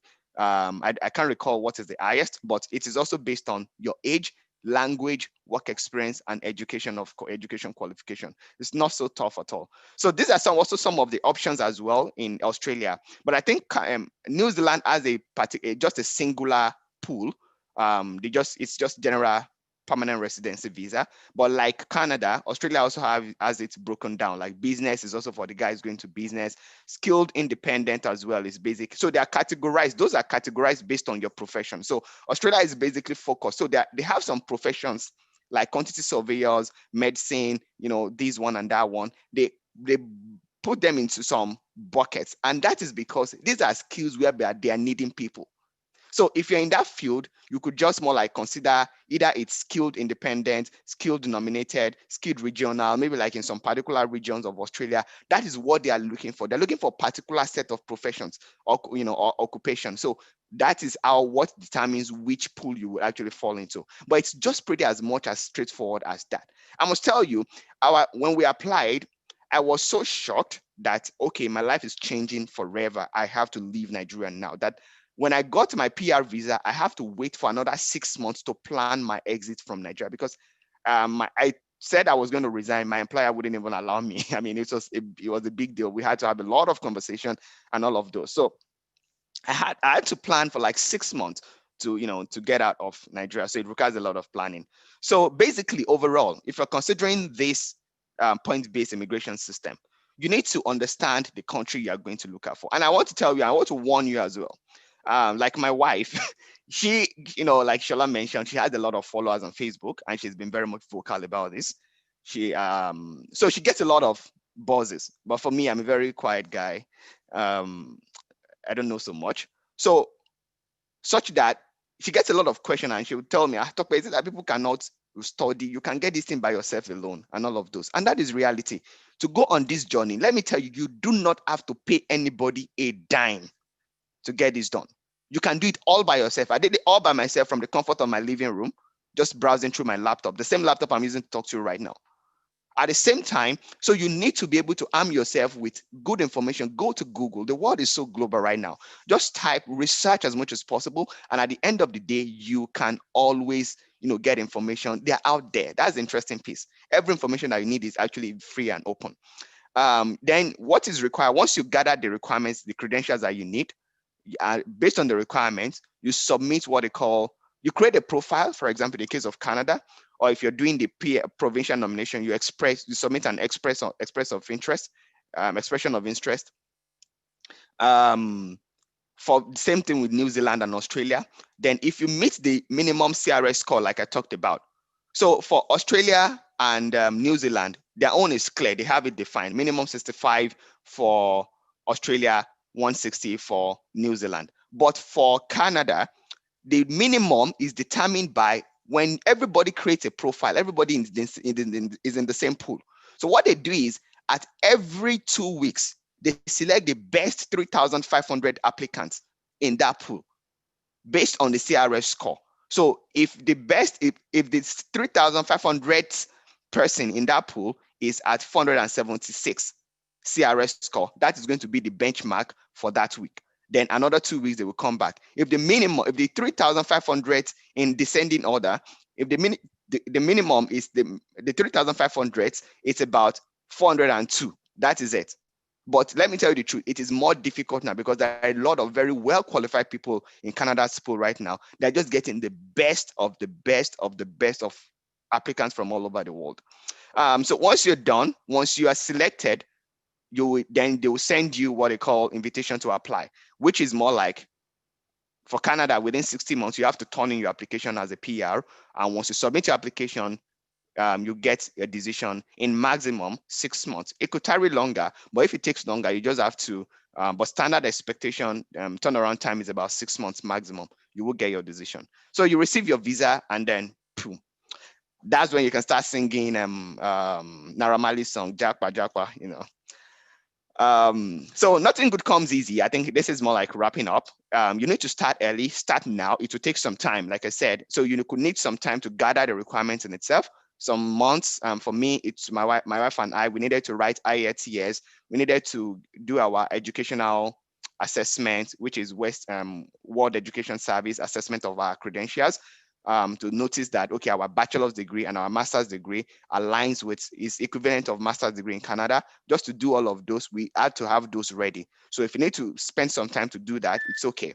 And at the same time as well, you could also, even when you apply, for example, Canada would take 6 months. I'm not sure how long it takes for Australia and New Zealand, but it will take some time. So you need to start now if you're really serious about it. 1 year, like Shola mentioned, is a good timeline.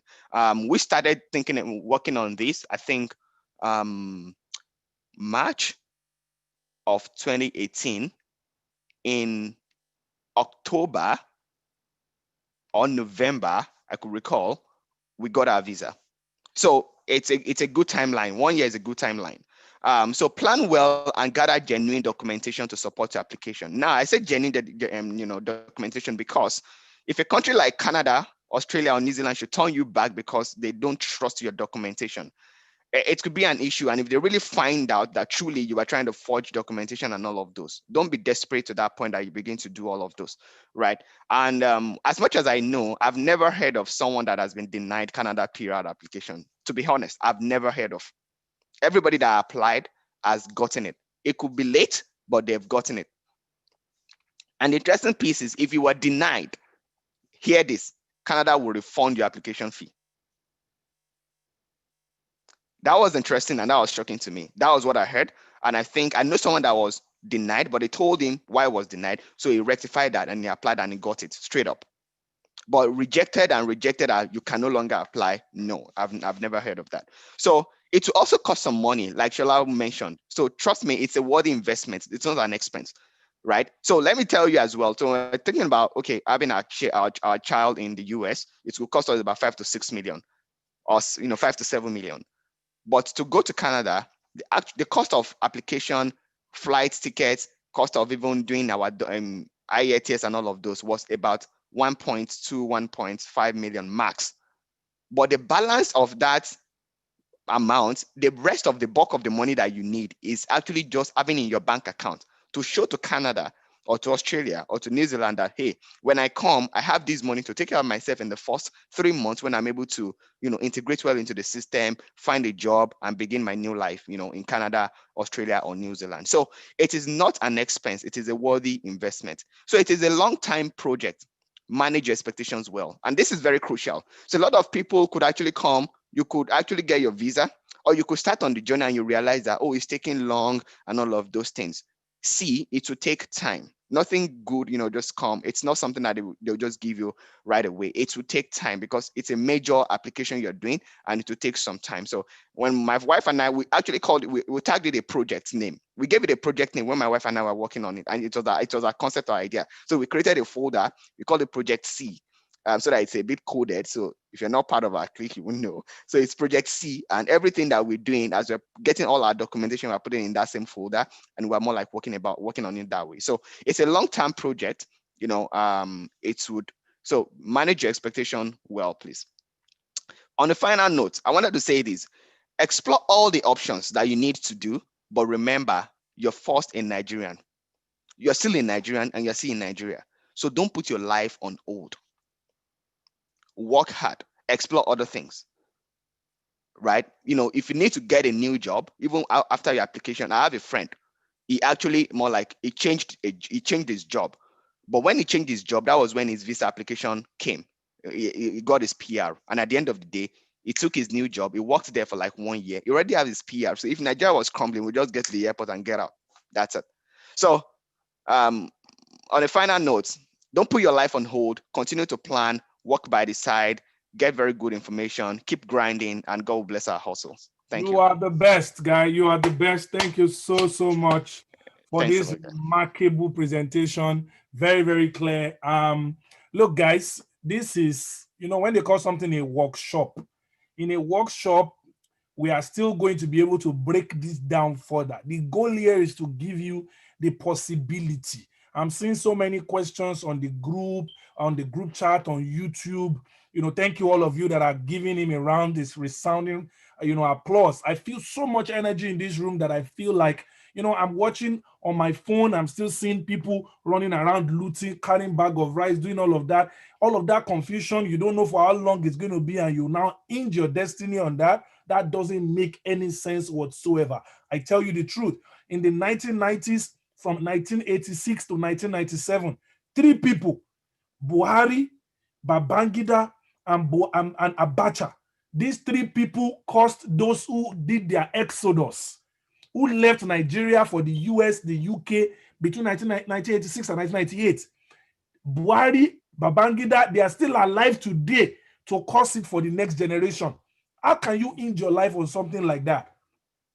I'm a faith person. If you know me, I'm a faith person. So forget all of that, people binding you down just because they want to keep you. Focus on what you need to do. Remember that you have a unique assignment, you have a unique destiny, and you need to do something about it. The reason we've created the Telegram group, and Tokpa is joining as well, is to be able to answer your questions. And look, this is a it's a crowdsourcing kind of environment. The main group is that group that we've been sending, that's the Telegram group that we're sharing with everybody. And the goal of that group is to be able to help every single one of you to get ready to move within the next 12 months. Okay? Don't think it is. See, there are people who can move in 2 months, depending on where they are going. There are people who can move in 1 month, depending on where they are going. There's some of you who will apply for education this same year, and you will get the education sorted out by spring of next year. You will be in the US. There are some of you, by spring of next year, you're going to be in the UK. By next year spring, some of you might be in Ireland. But if you are doing the permanent residency for New Zealand, for Australia, that Toko just talked about, you are going to need to be patient. There are things you're going to work on. And on that Telegram group, I don't want impossibility. If I notice that you are persistently talking about impossibility, they will delete you. It's a free group, so we want possibilities only. So when someone says, for example, the scores are so high, it's so difficult right now, it is not true. Yes, the scores are high, but the clear process for merit-based systems is very, very clear. Tucker, I'm still going to need your help to share your own. So it looks like my screen is freezing. So my PowerPoint is not, I don't know, for some reason. So if you can help me share your own, and I'll use your slide, since it's the same slide, right? So I'll just follow here. I'll just follow that to the next point. So because I want to go straight to what is the next opportunity now. Idris, some people are asking for the Telegram link. Please help us share it in the group chat again. Today I want to show you something very quickly. Forget about me. I told you I'm going to give you about 10 materials. That group you are in, you will never pay a dime on that group. And do not use an agent. Do not use an agent for this process. Don't use an agent for any of these processes. I don't mean that don't use a consultant, don't use a lawyer. You can use a lawyer, you can use for example, if you need a coach to coach you on IELTS, it is IELTS they are coaching you on. It is not getting you to Canada. No agent. I am not an agent. Somebody messaged me today and said, sir, your travel agency. I don't have a travel agency. I'm an AI evangelist. Now I have my day job. I'm doing this because I feel that our collective destiny deserves this. So I have these free materials here. Every one of you will get it. Accessing Global Communities is a book about my story, about my journey, about how I moved here to the US, about how I started traveling. That book has helped several people. It's free. There's an ebook. Yes, I will talk about those Scandinavian countries. Don't worry. There's an ebook, an article by Insider that Omobi posted. 12 countries welcoming remote workers. It's free. You will get it today. IELTS, how to write at 9 level, because IELTS is the greatest barrier for many people, even those who already have masters. How will they pass? And I always tell people, and I'll tell you a secret today, please and please, never say you are preparing for IELTS. Nobody is preparing for IELTS who has not already registered. If you are preparing for IELTS and you have not paid, you are not preparing. Pay first. Pay first. Choose a date first. Choose a date and pay. Then you start reading towards the date. At least choose a date that is 1 month out. Don't choose a date that is next week. Choose a date that is 1 month out and start reading. That's what I did.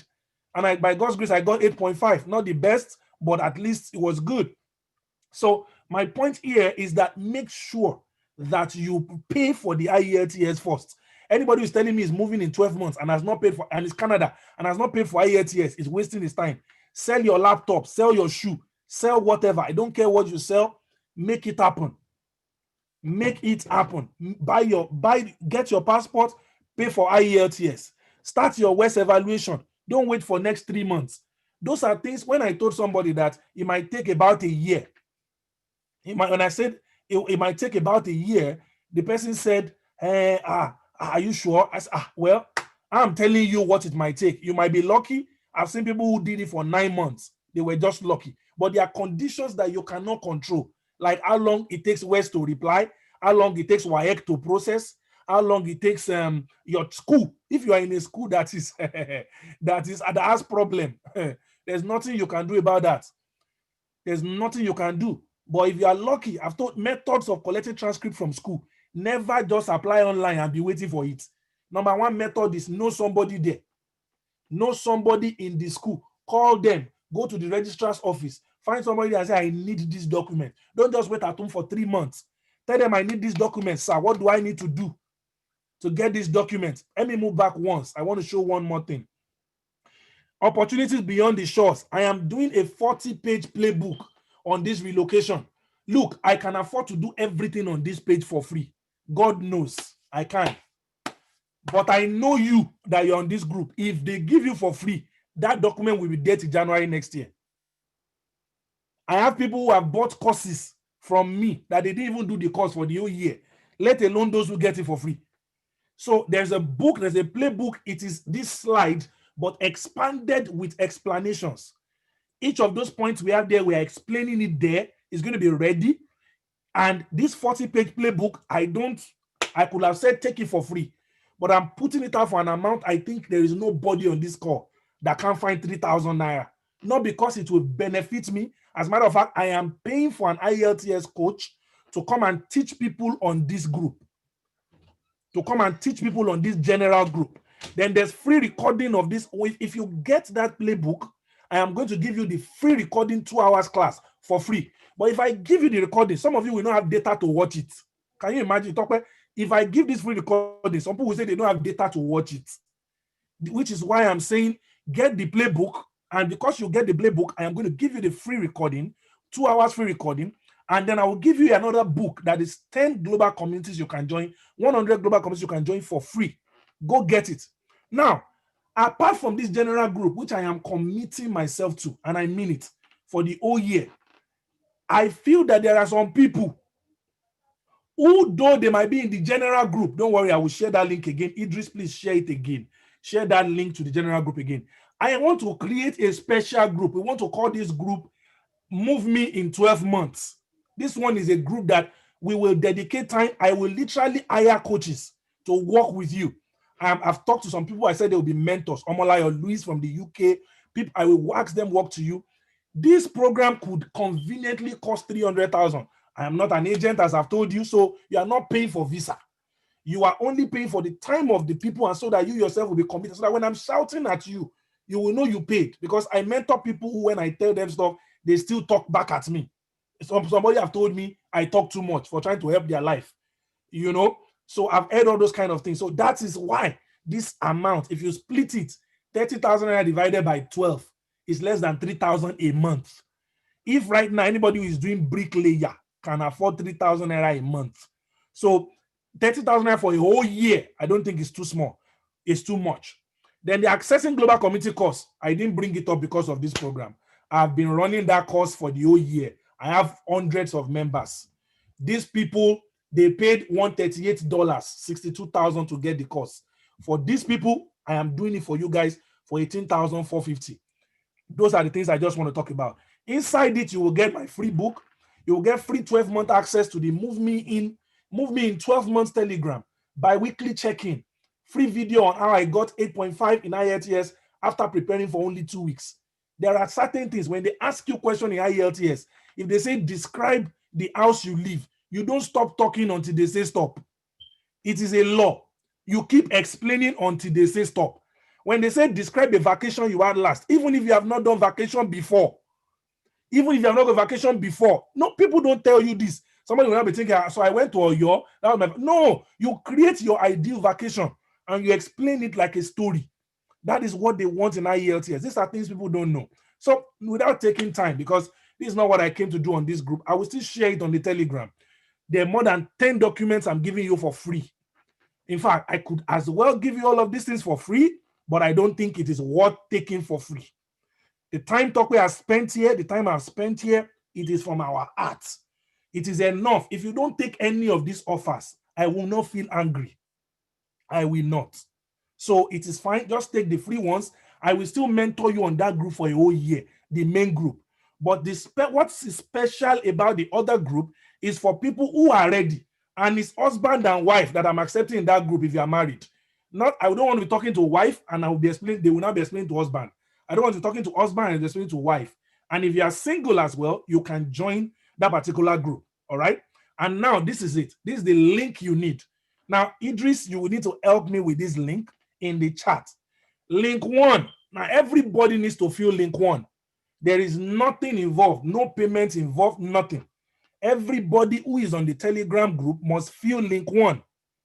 This link 1 is basically for you are going to fill a form there. That form explains which country you want to go. I want to have the data of which country you're focusing on. It has the list of all the countries we've discussed today. I want to know if you have saved any money. I want to know the kind of work you are doing. That data is not for public consumption.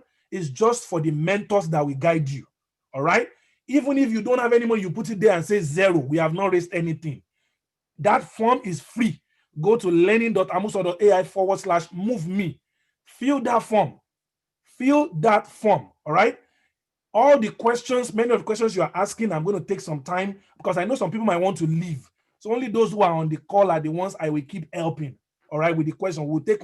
Tucker and I will take like 30 minutes to answer questions. But I want to make sure everybody has this information. All right.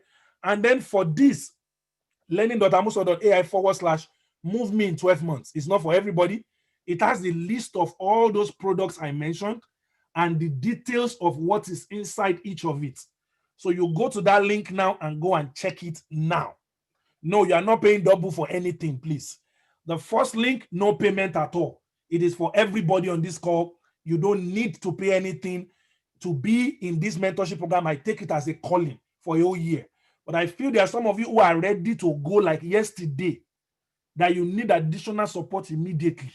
Those are the people I'm talking about. I don't care if you're 100, I don't care if you're 200, I don't care if you're 50, I don't care if you're 20. Those are the people I'm talking about. So follow the both links. Yes, if you care about the products I talked about, follow the second link. But if you care about just giving us your details, then follow only the first link. But you can check both links to see what is there and what you can do. Those who asked about slide, I will end it here. If you asked about slide, that slide will be expanded into a playbook, 40 pages, and that is going to be sent. That is going to be sent to anyone who takes on the offer. Okay? Then the recording as well will be a bonus on that. All right? That is what is going to happen. Idris has sent the two links. Okay, well, I want you to copy the two links and put it in the Telegram. And I want somebody to put it in the YouTube as well. Now it's time to answer some questions. People, let's go on. Now, if you want to drop off at this time, I promise that it will be 2 hours. I respect your time. I honor your commitment. Thank you for joining. So for these 2 hours, you can leave if you want to, but I know I should be heading out to the golf course now because it's 7 o'clock. But I'm going to take 30 minutes. I'll delay my friends. I'll take 30 minutes. I was not playing golf in Nigeria. Who bombed me? I will be dead from Lagos traffic on Friday. Dead from Lagos traffic that I will not even be able to do anything. Who bombed me to play golf in Nigeria? So now I can live my possible life. Yes, it's possible to get permanent residence in the UK. All right. So Idris, you have compiled some questions for me. All right. Can you give me those questions right now? For any of you who is trying to pay, if you have difficulty with paying with your card, there is a bank account there for transfer. All you need to do is to send the proof of payment to my assistant and they will process it within the next 24 hours. All right. So there are a lot of questions I'm seeing, but I already asked Idris to compile some of them. So I'm thinking we should focus on that compilation first before we start looking at this one. Idris, how do you want to show us the compilation? You can unmute yourself, Idris. How do you want to do that compilation? Do you want to share it on a Google Doc or do you want to share it on a Google Doc or do you have it? Because there's a lot of questions and I want us to address like as many questions as we can within the next 30 minutes. The remaining questions, we do it inside the group. Idris, talk to me. Oh my God, it's been an amazing time. I really feel sorry for those who were unable to join. That's why I always say, never ever, okay, Idris, can you say something? How do you want to present the questions? Yeah, so I've shared the link with you via WhatsApp. I've created a Google Doc for it, and I can also be sending them to you privately on Zoom here so that you can see. I already shared one with you, and I also can also call them out orally, Yeah, depending so on why don't you whichever start option you reading want. them out? Why don't you, or let me see if I can. I would have preferred if you can share them on the screen. So please, how can you expatiate on the investment opportunities? That's the first question. In which country? Investment, okay, I think that's the citizenship-based investment. So for citizenship-based investment, as I said earlier, many countries are looking for money to develop their country.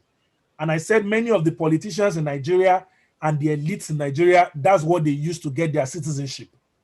So the CBI for many countries, it differs from country to country. The lowest I've heard before is Malta. Malta was doing 50K at a time, $50,000. And then I think now it's about 250,000. But I think it's the agency you're working. When I mean agency, I'm not talking about agents. It's the company you're working with in that country that determines the value of what they have gotten approval for from the government of that country.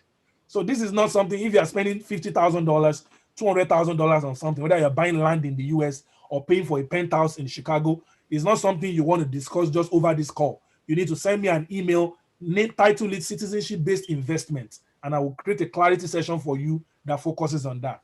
All right. Idris, keep adding more questions to that document. Tokwe, you will answer some questions as well. Say, how can we get jobs in the health sector? Proof of funds is proving difficult.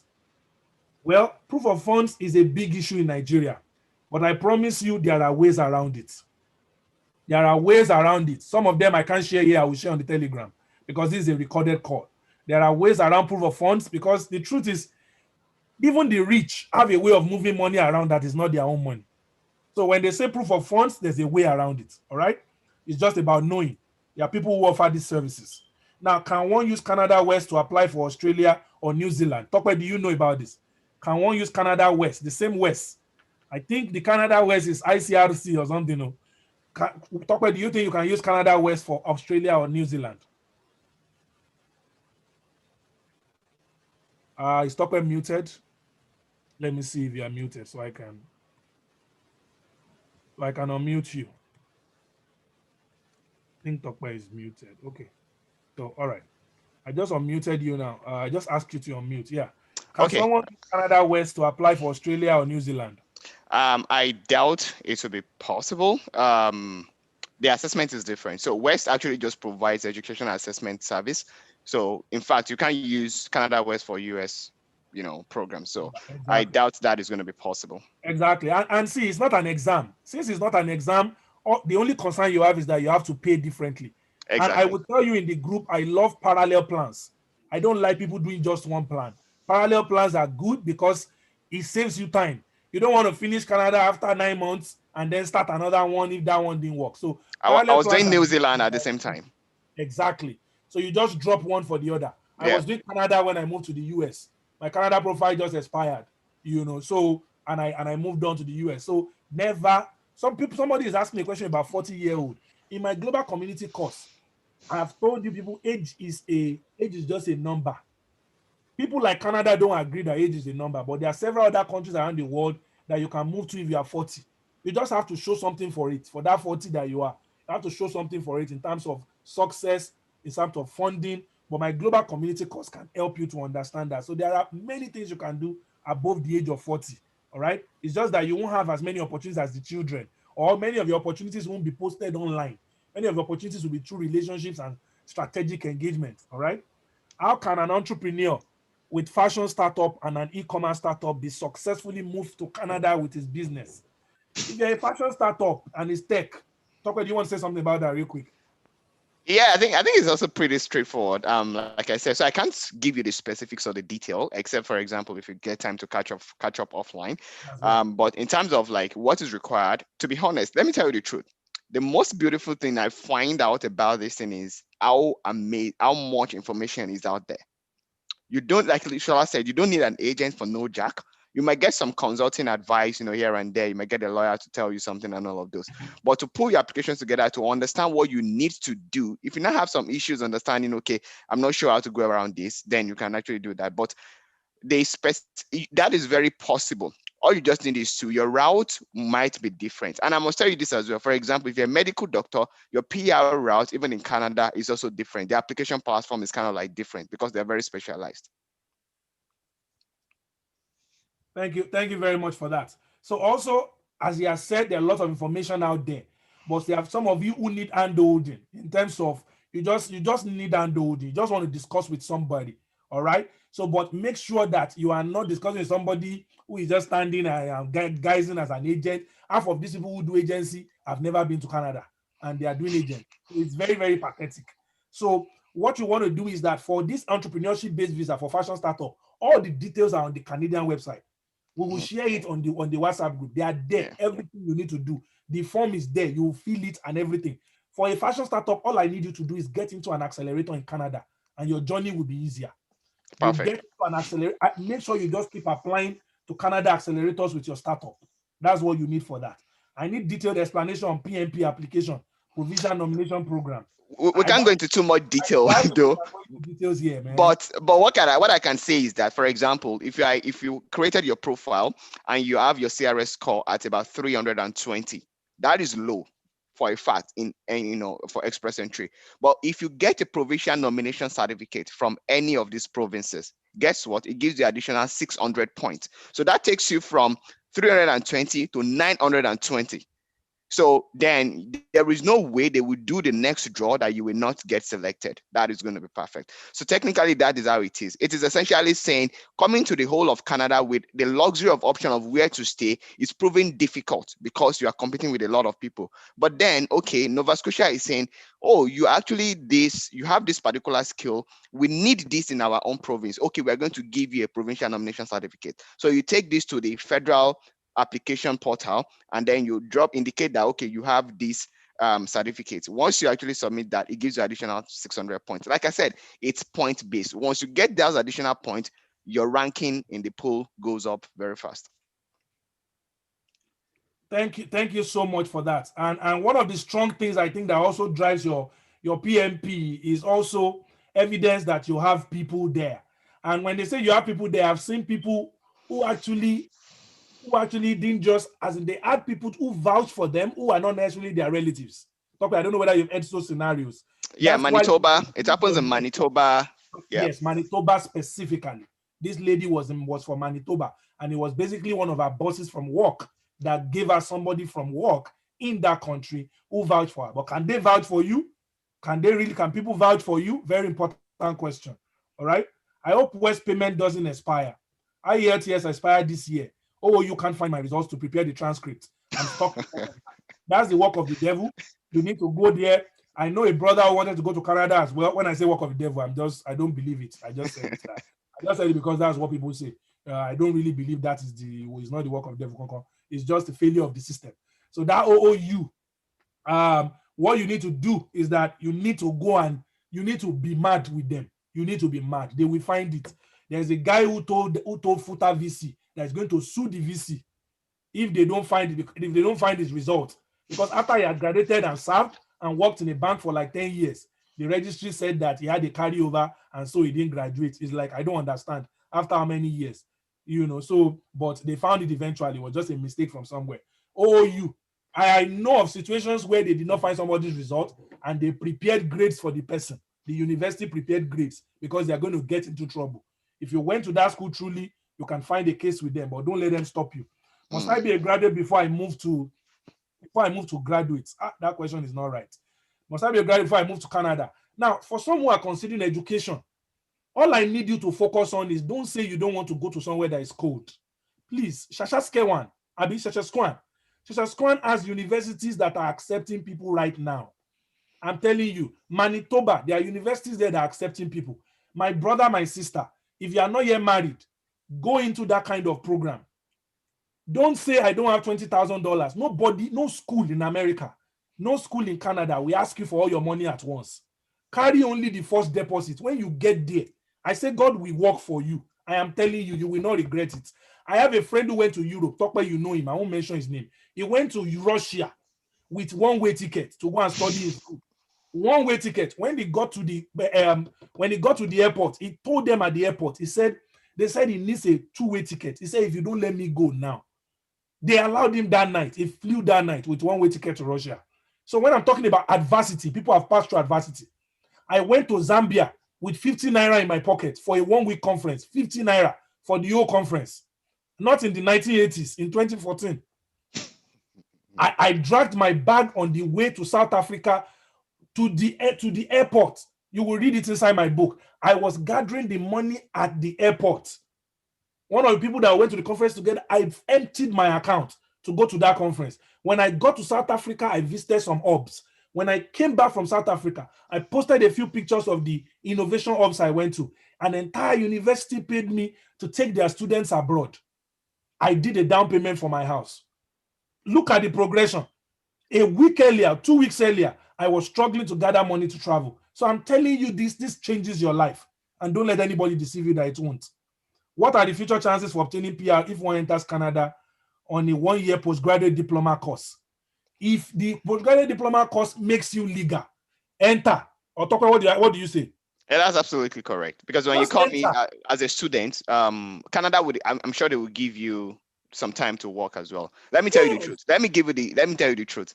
In my place of work, my manager is British. He doesn't have PR. I have colleagues who actually went to University of Toronto. That's how they came to Canada. So they are just about applying for PR. Guess what? With their student visa and work permit that they actually got, they're able to get a job. And when now you are now applying for your visa, the fact that you actually schooled in Canada is Count, a it big adds plus to for your you. number. The Thank you. fact that you're able to work immediately after you actually finish school is a big plus for you as well. Plus. And just quickly to mention that, I think Shola, you possibly missed it. The West payment, does it expire?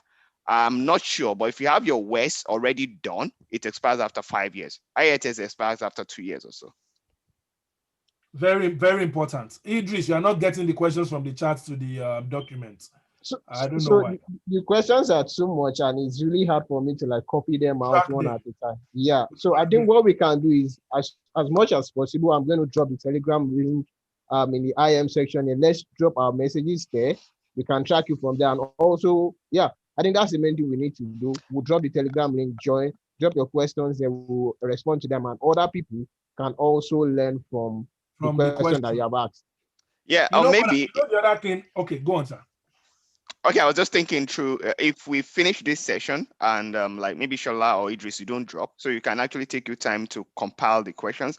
I mean, I don't mind if Shola has the time, we can actually just book another 30 minutes, 45 minutes, or 1 hour to just go through the questions and answers alone. That is what this is about. Look, Yeah. in the course of the week, because you're on the Telegram, if I find out a time that Tokwe is free and I have some availability as well, all I need to do is just put it there that guys, we're meeting online. We don't need 1,000 people. We don't need 2,000. We just need the 45 that need the help. We need the 36 that need the help. We need the 300 that need the help. Those are the people that will come online. We invite you. We answer those questions. The good thing is that this call is being recorded. So the transcript, there's a transcript of the chat that comes in a file. It's usually a log. That transcript, Idris can work on it, and we can turn it into a document to make sure that every question that has not been answered is left as red, and the ones that have been answered is green, so that we can answer each of those questions. All right. In my global community course, there are lots of answers to many of the questions you guys are giving. When you ask questions about opportunities for lawyers, opportunities for doctors, all those kind of things, it's right there in my global community course. So you go check it out. I'm also going to bring Tokwe for an interview on global communities, just on which global communities have you joined now that you're even in Canada, that you can share with some people who will be coming as well, because those are part of the things. Do you know that Rotaract Club has taken many people to Canada? Rotaract Club, they have their international conferences, JCI. Some of them have international conferences in Toronto. You get to Canada. Once you get there, you get opportunities. If you go there as a diploma person, see, even when you are filling PR form, they ask you, how much of Canadian education do you have? Most of us say no, because we didn't go to school in Canada. So when you see a Canada opportunity to go to school, please take it. If you see a Canada opportunity for a postgraduate diploma, take it. It will count towards where you are going to. It's just that if you have a job in Nigeria already, like you work in KPMG, like Tokwe was working in KPMG, or you work in a bank, stay in that place so that you can save money. Don't run around for short programs when you can actually go all out for your express entry. That's all we're saying. But if you are young, Lions Club, they do that. But if you are young and you are single, get out of that country. Go for a 6 months program. When you get there, something will happen there. Don't become illegal. There are many opportunities that you need to. There are many opportunities while you are in that country. You'll be amazed. How many community college, all those things that will keep you in status and that will keep you to keep having opportunities, right? So we will keep working on answering some of these your questions. We wish we can spend more time. There's even somebody from Canada who joined the call as well. So if you have third class, what do you advise for people that have third class? See, forget about it. I mean, it's Shola that is talking today. Shola is a wizard, to be honest. Like, I have a first class. But I finished with 2-2. Forget what I can't even recall what you finished with, to be honest. But I know you didn't finish with first class. That's what I know. Yeah. But even whatever the case, let me bust your mind. I mean, Futa actually, to some extent, I think Futa is relying on Shola to drive the frontier of AI in their computer science department for this generation. Basically, that is a plain truth. So, and my cousin as well, Okpe Awoyemi, I'm sure Shola knows him as well. Yes. Okpe said he just did what is enough for him to get a 2-1 or just not to fail. It does not. You see, you might be disadvantaged in terms of like what the opportunities you can unlock, like immediately out of school. Like they don't want to listen to you because you did not have. Okay, they said minimum requirement is 2-1. This one is that. But for you to come to Canada, they do not ask for your class of degree, and I don't think anyone does that. It would only be a disadvantage if you have the third class, right, and you did not work at all. And it does not matter. It is not necessary that you must work in the field that you studied. Let me tell you the reason. If you understand why you actually add third class, you are set up for success. Because the truth is, it could have been that you studying that course, third class was the best you could actually get. And someone as well could have actually studied the same course and got a 2-1. They think they did well, but that is not the best they could have gotten. It only meant that you did not study a course that played to your advantage.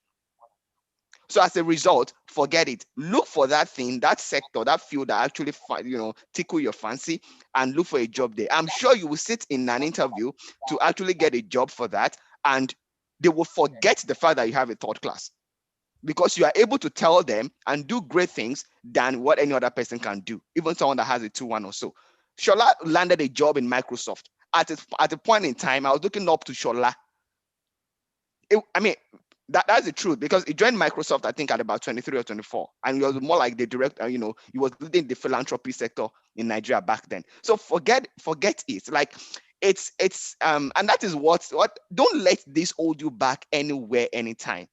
To be honest, I feel I'm very passionate about this particular subject. Like it touches my heart a lot and I feel bad because sometimes people feel I can't talk to them, I can't encourage them because I have a first class. They feel like you don't know now. Should be you had everything sorted out for you. No, but the truth is, I also feel I didn't even do my best, even though I had a first class. Maybe I should have finished as the best graduating student in my university. Maybe that was my potential. But at the same time, it is just academic knowledge. What can you do? The world has changed. What problems can you solve? See, that's the reality in my place of work as well. They're just looking for ultra smart people. Like, just what can you do? What problem can you solve? You see guys doing big things.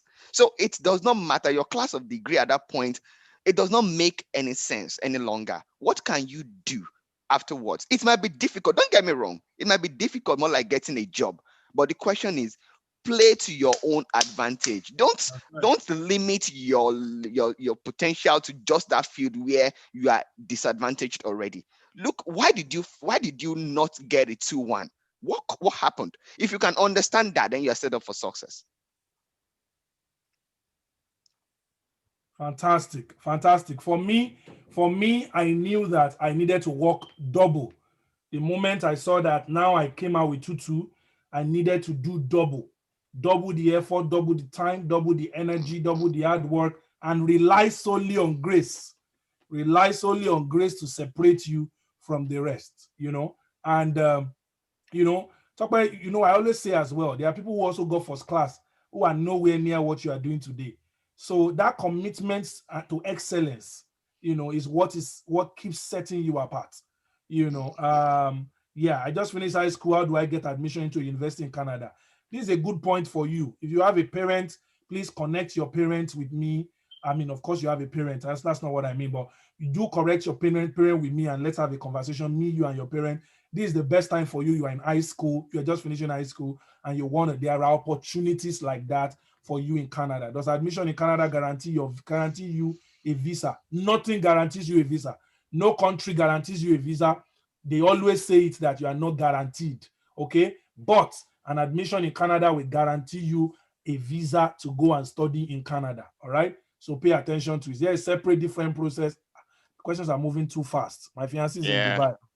What countries offer 2 years post-work study for people looking to? Okay, UK does that. The US offers 1 year OPT that is renewable for another 1 year. So that's 2 years in all as well. The questions are plenty. Yeah, I think I saw a question where someone was asking, he has a first degree and a master's degree, which one should they evaluate? So basically, I think most of the point-based system, immigration system countries would require you just to evaluate your highest level of degree. And let me tell you my own story. I can tell you an experience. So I did my first degree in FUTA. I had my master's degree in University of Ghana. So at the end of the day, I submitted to WES to evaluate the two. Trust me, Ghana came back in less than a week or so. And they were ready. They've already sent my transcript in less than a week. Ghana, University, I want you to emphasize that. I want to emphasize that because people University look of at Ghana. Ghana so much. No, Some of forget you it. need I to mean, move I to can tell. Ghana for 3 months. Move to Ghana for 3 months and live in Accra I and did see my the master's degree in Ghana within 10 months. When I got my admission letter, they told me the date I was going to graduate. My graduation date was on my admission letter. Fact.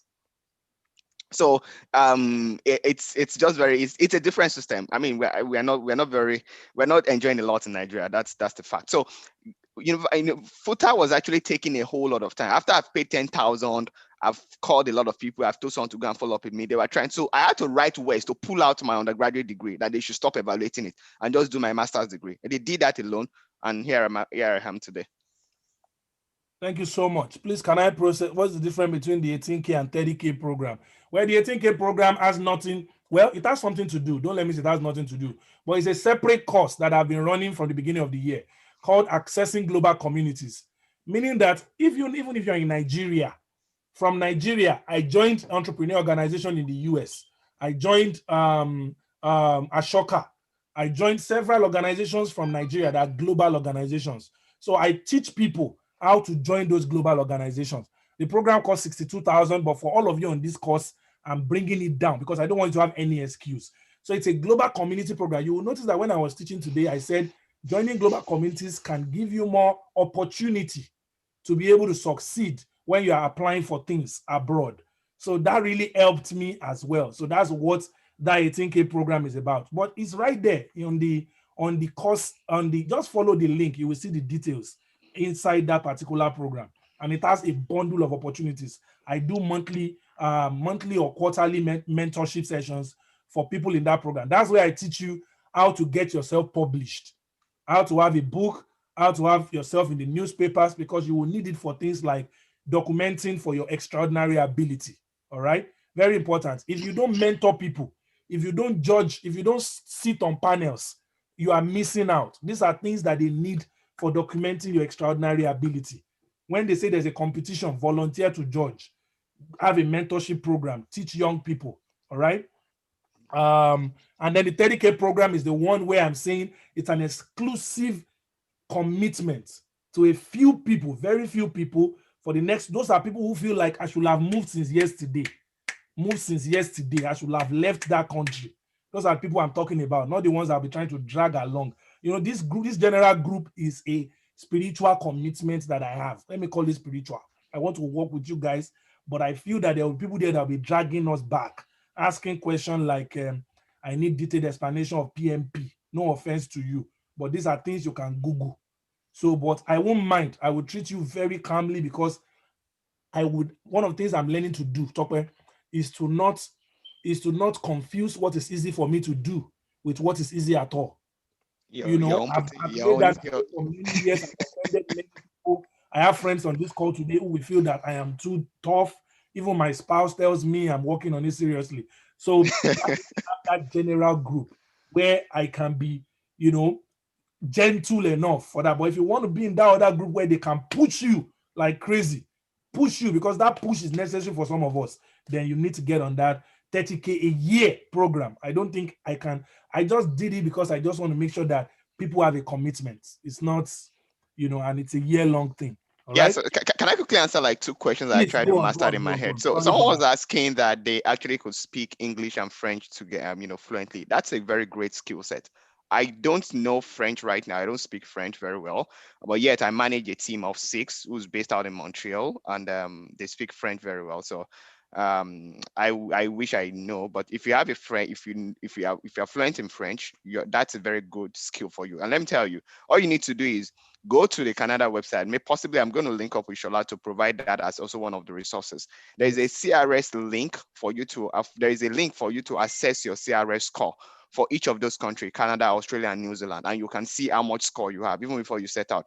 You can now see that what is the impact of you having fluency in French and English compared to just French or just English. You will see that you're at an advantage, and that is important. And so another question. So just explore your CRS score potential and see what that comes to. Whatever it comes to, then you can determine if express entry is still good for you, or you have to do provincial nomination route, which is okay.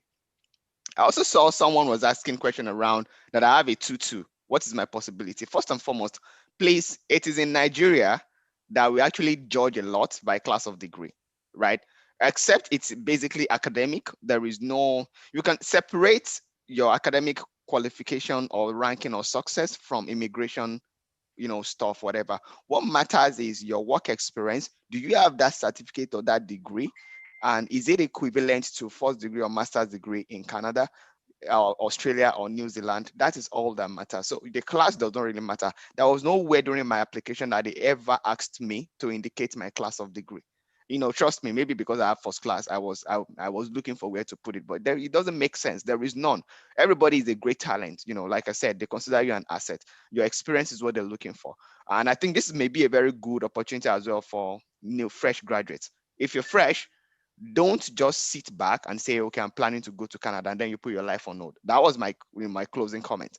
So begin to gather experience, right? Begin to gather experience. I'm currently working with my brother, last baby of the house, and one of my pastor's daughter as well. She's talking about she wanted to come as well, but when we look at her CRS point, because she does not have experience, it's more like this thing is low. Our CRS point is low, but with 1 or 2 years experience, it's actually great. So, like I said, it's a long-term project. If it's slow and you are still not getting the PMP, try New Zealand, try Australia. Put all the eggs in different baskets. Just don't leave any egg anywhere.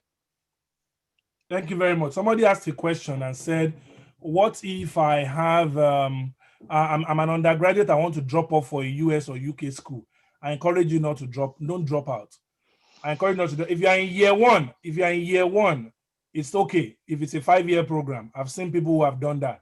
But if you're in like year 3, finish your program. The degree is worth it anywhere you go in the world, particularly with organizations like WES. I think, or what do you say, Tokwe?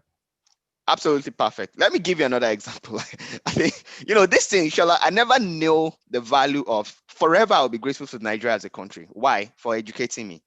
So if I had gone to school in Canada or in the US, I'm sure Shola can testify to it cost tens of thousands of dollars to go to school in the US or in Canada.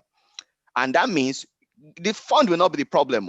You get the money. Worst case scenario, they give you loan. Like, there is academic education loan in the US and in Canada, or even in Australia and co. But that means when you graduate, you would then have to start paying back that back. So I put myself, that I came in for myself that came in as an immigrant, and I've already done my undergraduate degree, my master's degree, and I paid out of pocket. I don't have any loan, right? What that means is that I'm at an advantage. Someone that is actually working in my office that is actually paying student loan may not be able to say, okay, they want to qualify for mortgage like I have been able to qualify for. And I've been able to, okay, settle that. So you are unleashed for some other greater, accomplishments in life by the fact that you're not servicing any loan. Like Shola said, if it is still at a very early stage, like part 1 or so, or part 2, and you don't feel comfortable about it, and you have your parents are supporting you on it, great. If they're going to pay for you, that's awesome. Take it. Even if you get like partial scholarship or so, and you think it's going to unleash you, for whatever the case might be, yes, great. But don't, for example, let's say you're in part 3, part 4, or, and you're going to go and start all over again. Like, it may not be worth it. In the long run, it may be worth it, but you have to also put into consideration that, lag for another 1, 2, or 3 years behind. Okay. Well, answer the question surrounding funds for graduate self-sponsorship. What's that question? Okay, let's read some questions now that Idris has put up, and maybe we will take that as the final round of questions for this particular afternoon. Please, can I process Canada UKPR from Mauritius? I have Mauritius 3 years permit with 7.5 IELTS certificates. Your life is on the pathway to greatness already. Number one, you're in Mauritius, so I know that you don't have some problems. Okay, power, internet, Mauritius is a very good country as well. So You have a 3 years permit there. You want to begin to work on PR. Yes, you can process your PR from there. Because you are not a PR of Mauritius, they will need a lot of documentations from you that is still Nigeria based. So I see you needing a lot of support from one or two of your Nigerian friends or family members to go physically to WAEC office, get all of those things that you might need. But yes, there is nowhere in the world that you are. I have somebody in the US, talk about that has green card in the US and is actually processing Canadian PR. Can you imagine that? He said because he just got a little rattled by the way Donald Trump was doing things. But Oh, okay. yeah, but truly, Yeah, that as I happened a always lot. tell people, never worry about that. America is an institution. They just always say that this is the worst president. They've actually have worse presidents, only that this is the worst vocal president that they've ever had. But they have other presidents that are worse, but were not as vocal as Mr. Trump. So, and thankfully, it's a country where you can have your opinion, not the one that you be wondering that DSS will come and pick you up just for saying that. My fiance is in Dubai and I'm moving out to meet her soon. How easy or what are the procedures for applying for USA, Canada visa from the UAE? Again, many of these visas, right? They are all of those organizations, those countries have missions. US has a mission in UAE. So when you're applying for a US visiting visa in the UAE, they don't treat you like the way they treat people in Lagos. They don't. Once you move into Dubai with her, you are moving in with a status in Dubai, right? So you will not need to come back to Nigeria to actually do some of those things. Then if you were asking about PR is totally online. So so where you are doesn't matter, right? So that's the answer to your question. I just finished my MSc in Cyprus and I don't want to further via PhD with less than 5 years work experience. What's my best option? Again, you can file for Canada PR within the next year because you have an MSc that drives your point I am hoping you are below a certain age. All right. So that can really help you. But find out what other parts of Europe, that Cyprus, or what other part of Middle East. You'll be surprised that if you are a graduate from Cyprus, you might have access to Turkey. You'll be surprised that you might have access to Turkey. Many people don't know that if they have a B1, B2 to the US, they don't need to go and apply for a Turkish visa. You might be hearing it for the first time here. If you have a B1, B2 to US, you don't need to apply for a Turkish visa. Just go online on the Turkish visa website. You will print the visa within 30 minutes. You will pay and print, and you'll be able to visit Turkey. So I hope I've answered your question. That MSc, I think, is your pathway. But if you get full funding in PhD in Cyprus, well, that might be a different conversation entirely. I'm a bit confused about the move. It moved me in 12 months membership and accessing global communities, as both offers are similar. They are not. Accessing global community is a separate program. It doesn't focus on moving you abroad. It focuses on allowing you to join several global communities. And I have amazing testimonies on it. All right. So the difference is laid out in that if you want to learn more about the AGC course, if I give you a link now, that link will take you to the full amount. And I don't want you to do that. But that link is learning.amusan.ai/AGC course. All right. I have talking on the line, so I don't want to be talking too much about programs. Let's address that on WhatsApp. All right. With my band 6 and already had my West evaluated, with my age 41 years, can I still apply? So your band is 6 for IELTS. I promise you, if you are the principal applicant, I don't encourage you to be on 6. Write the IELTS again, do it better than you did it before. All right. For 41 years old, that age will drop you a little.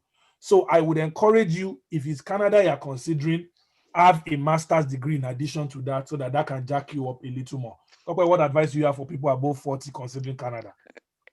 To be honest, Shola, for me, age is not the limit. There are very few people that I see here that are my age group. I have a lot of elderly friends as well, in mid 40s, early 50s. They are here. How did they get here? The question is simple. Like Shola said, it's very correct. If you're looking at express entry, it might be a little bit disadvantaged. You might need to write a ELTS again, look for a higher degree. Look at you can't do anything about your age, obviously. But the question is, whatever the case is right now, explore provincial nomination.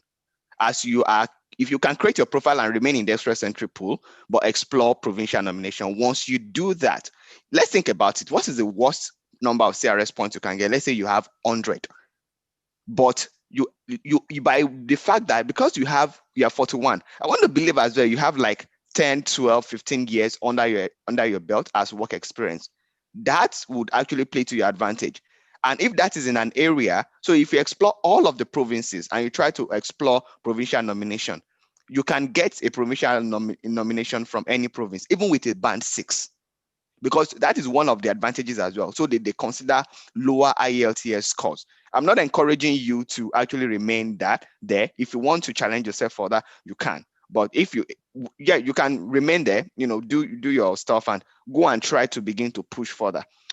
But don't put everything on hold as well. Like, okay, I'm going to go and get a master's degree first. If you want to get a master's degree, yes, start working on it. But at the same time, start working and exploring the PNP. So even if it is 100 and you get 600 from your provincial certificate, that's 700. With 700, you will get your invitation to apply in the next 2 weeks.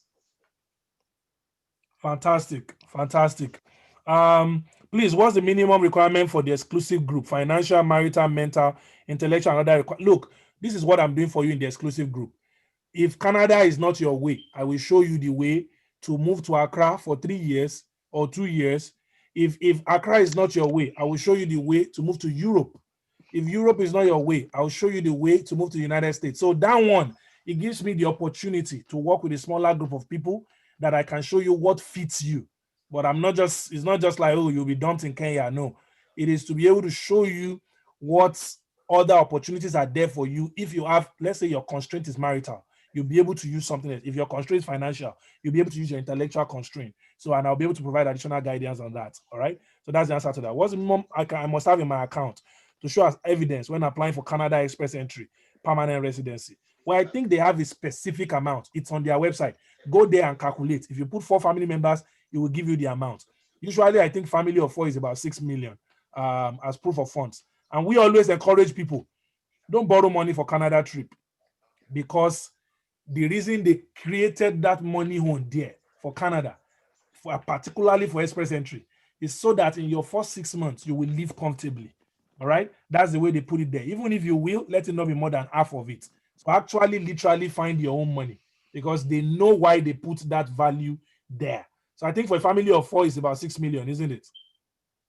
Yeah, that's the proof of funds, right? I don't know it often. The calculator is on their website. Exactly. So in fact, it's not even a calculator, just your family of 1, 2, 3, 4, 5, 6. They put it there already in Canadian dollars. Yeah. And then you calculate it, because your naira is spoiling every day. So yeah, that is totally unfortunate, Shola. I wouldn't lie to you. And I don't know if Lamide Johnson is on this call. He's actually he's actually on that bucket. We talked about it. So you can imagine, I can tell you, he was in the pool and he didn't get ITA because at the time he applied, naira has depreciated. So he put naira equivalent. By the time they converted it, it was not the same any longer. It was not enough. Yeah. So just when you're considering that as well, add additional buffer. But yeah, so. Yeah, does a certificate look? There are things that some people don't know that are important for travel, and I keep saying this. I know it's not everybody that is at the same level of privilege, but let me say this now. And my brother says this a lot. If it is a land that they need to sell for you to move to the UK, let them sell it to. And I know what I'm saying. It is worth the investment. When you move to the UK, you will buy them 3 lands. My brothers, myself, were a testimonial to this. Our parents didn't have to sell the land, but even if they had to, they would have done it. I am telling you, they were that committed. They would have done it. And today they are grateful to God. So I'm saying that again on this call is unconventional. It's a conversation most people don't want to have, but my passion won't let me stop from saying it. Walk up to them and say, you people need to, particularly when you are not, don't go and let them sell land and you give the money to an agent. Please. The money I'm talking about are monies like proof of fund, money you want to pay to the Canadian government, money you want to pay for your school fees that is reimbursable. Those are the kind of monies I'm talking about. All right. Please, must I be married to go through the express entry? No. Is there any way to get PTE coach? I'm keen to Australia with my family. That's health, physical training, right? Actually, this kind of work, physical training, physical therapy, all those kind of things, actually have lots of opportunities in countries like that. So yes, there are opportunities. Belonging, I suggest you join that movement 12 months exclusive. Belonging to a professional body like Coren and having professional qualification like HSC, NEBOSH, are they relevant to give me an edge in Canadian PR?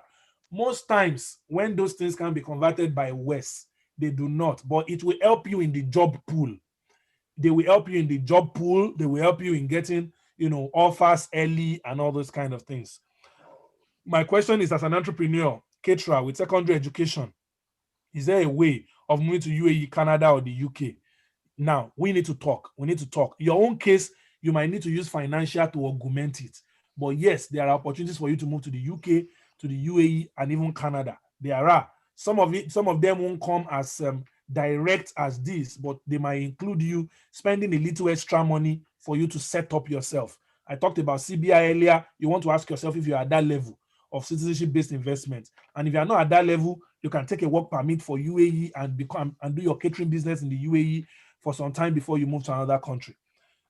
I have an HND in accounting with several years of work experience and volunteer experience with UNICEF. My husband has a first degree in land surveying and geoinformatics.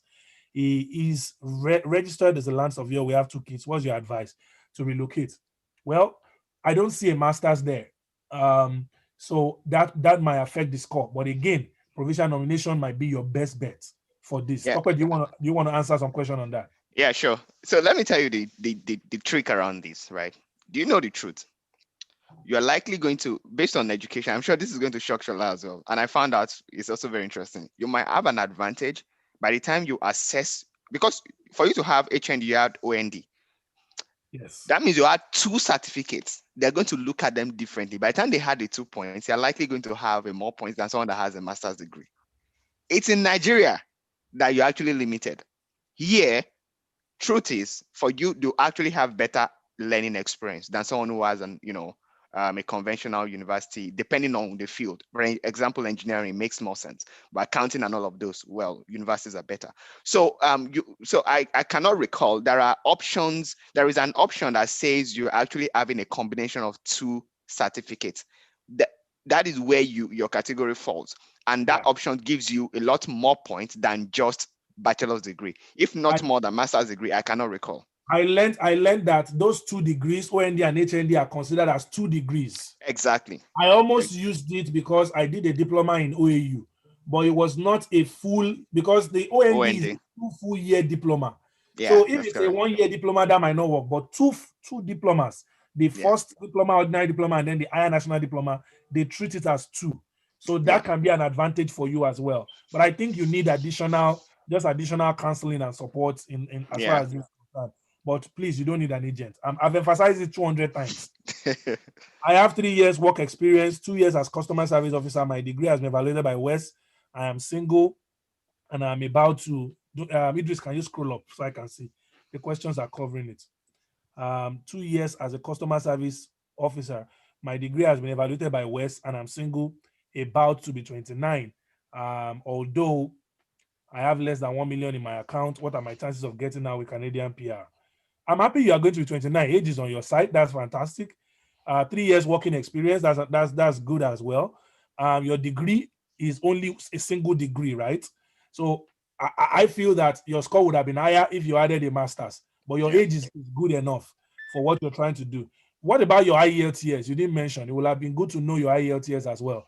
But the fact that you have less than 1 million means that you have started towards saving towards this. I think I think within 6 months you might be able to rake up additional money and save for this. I think you're on your way to Canada. Don't be distracted.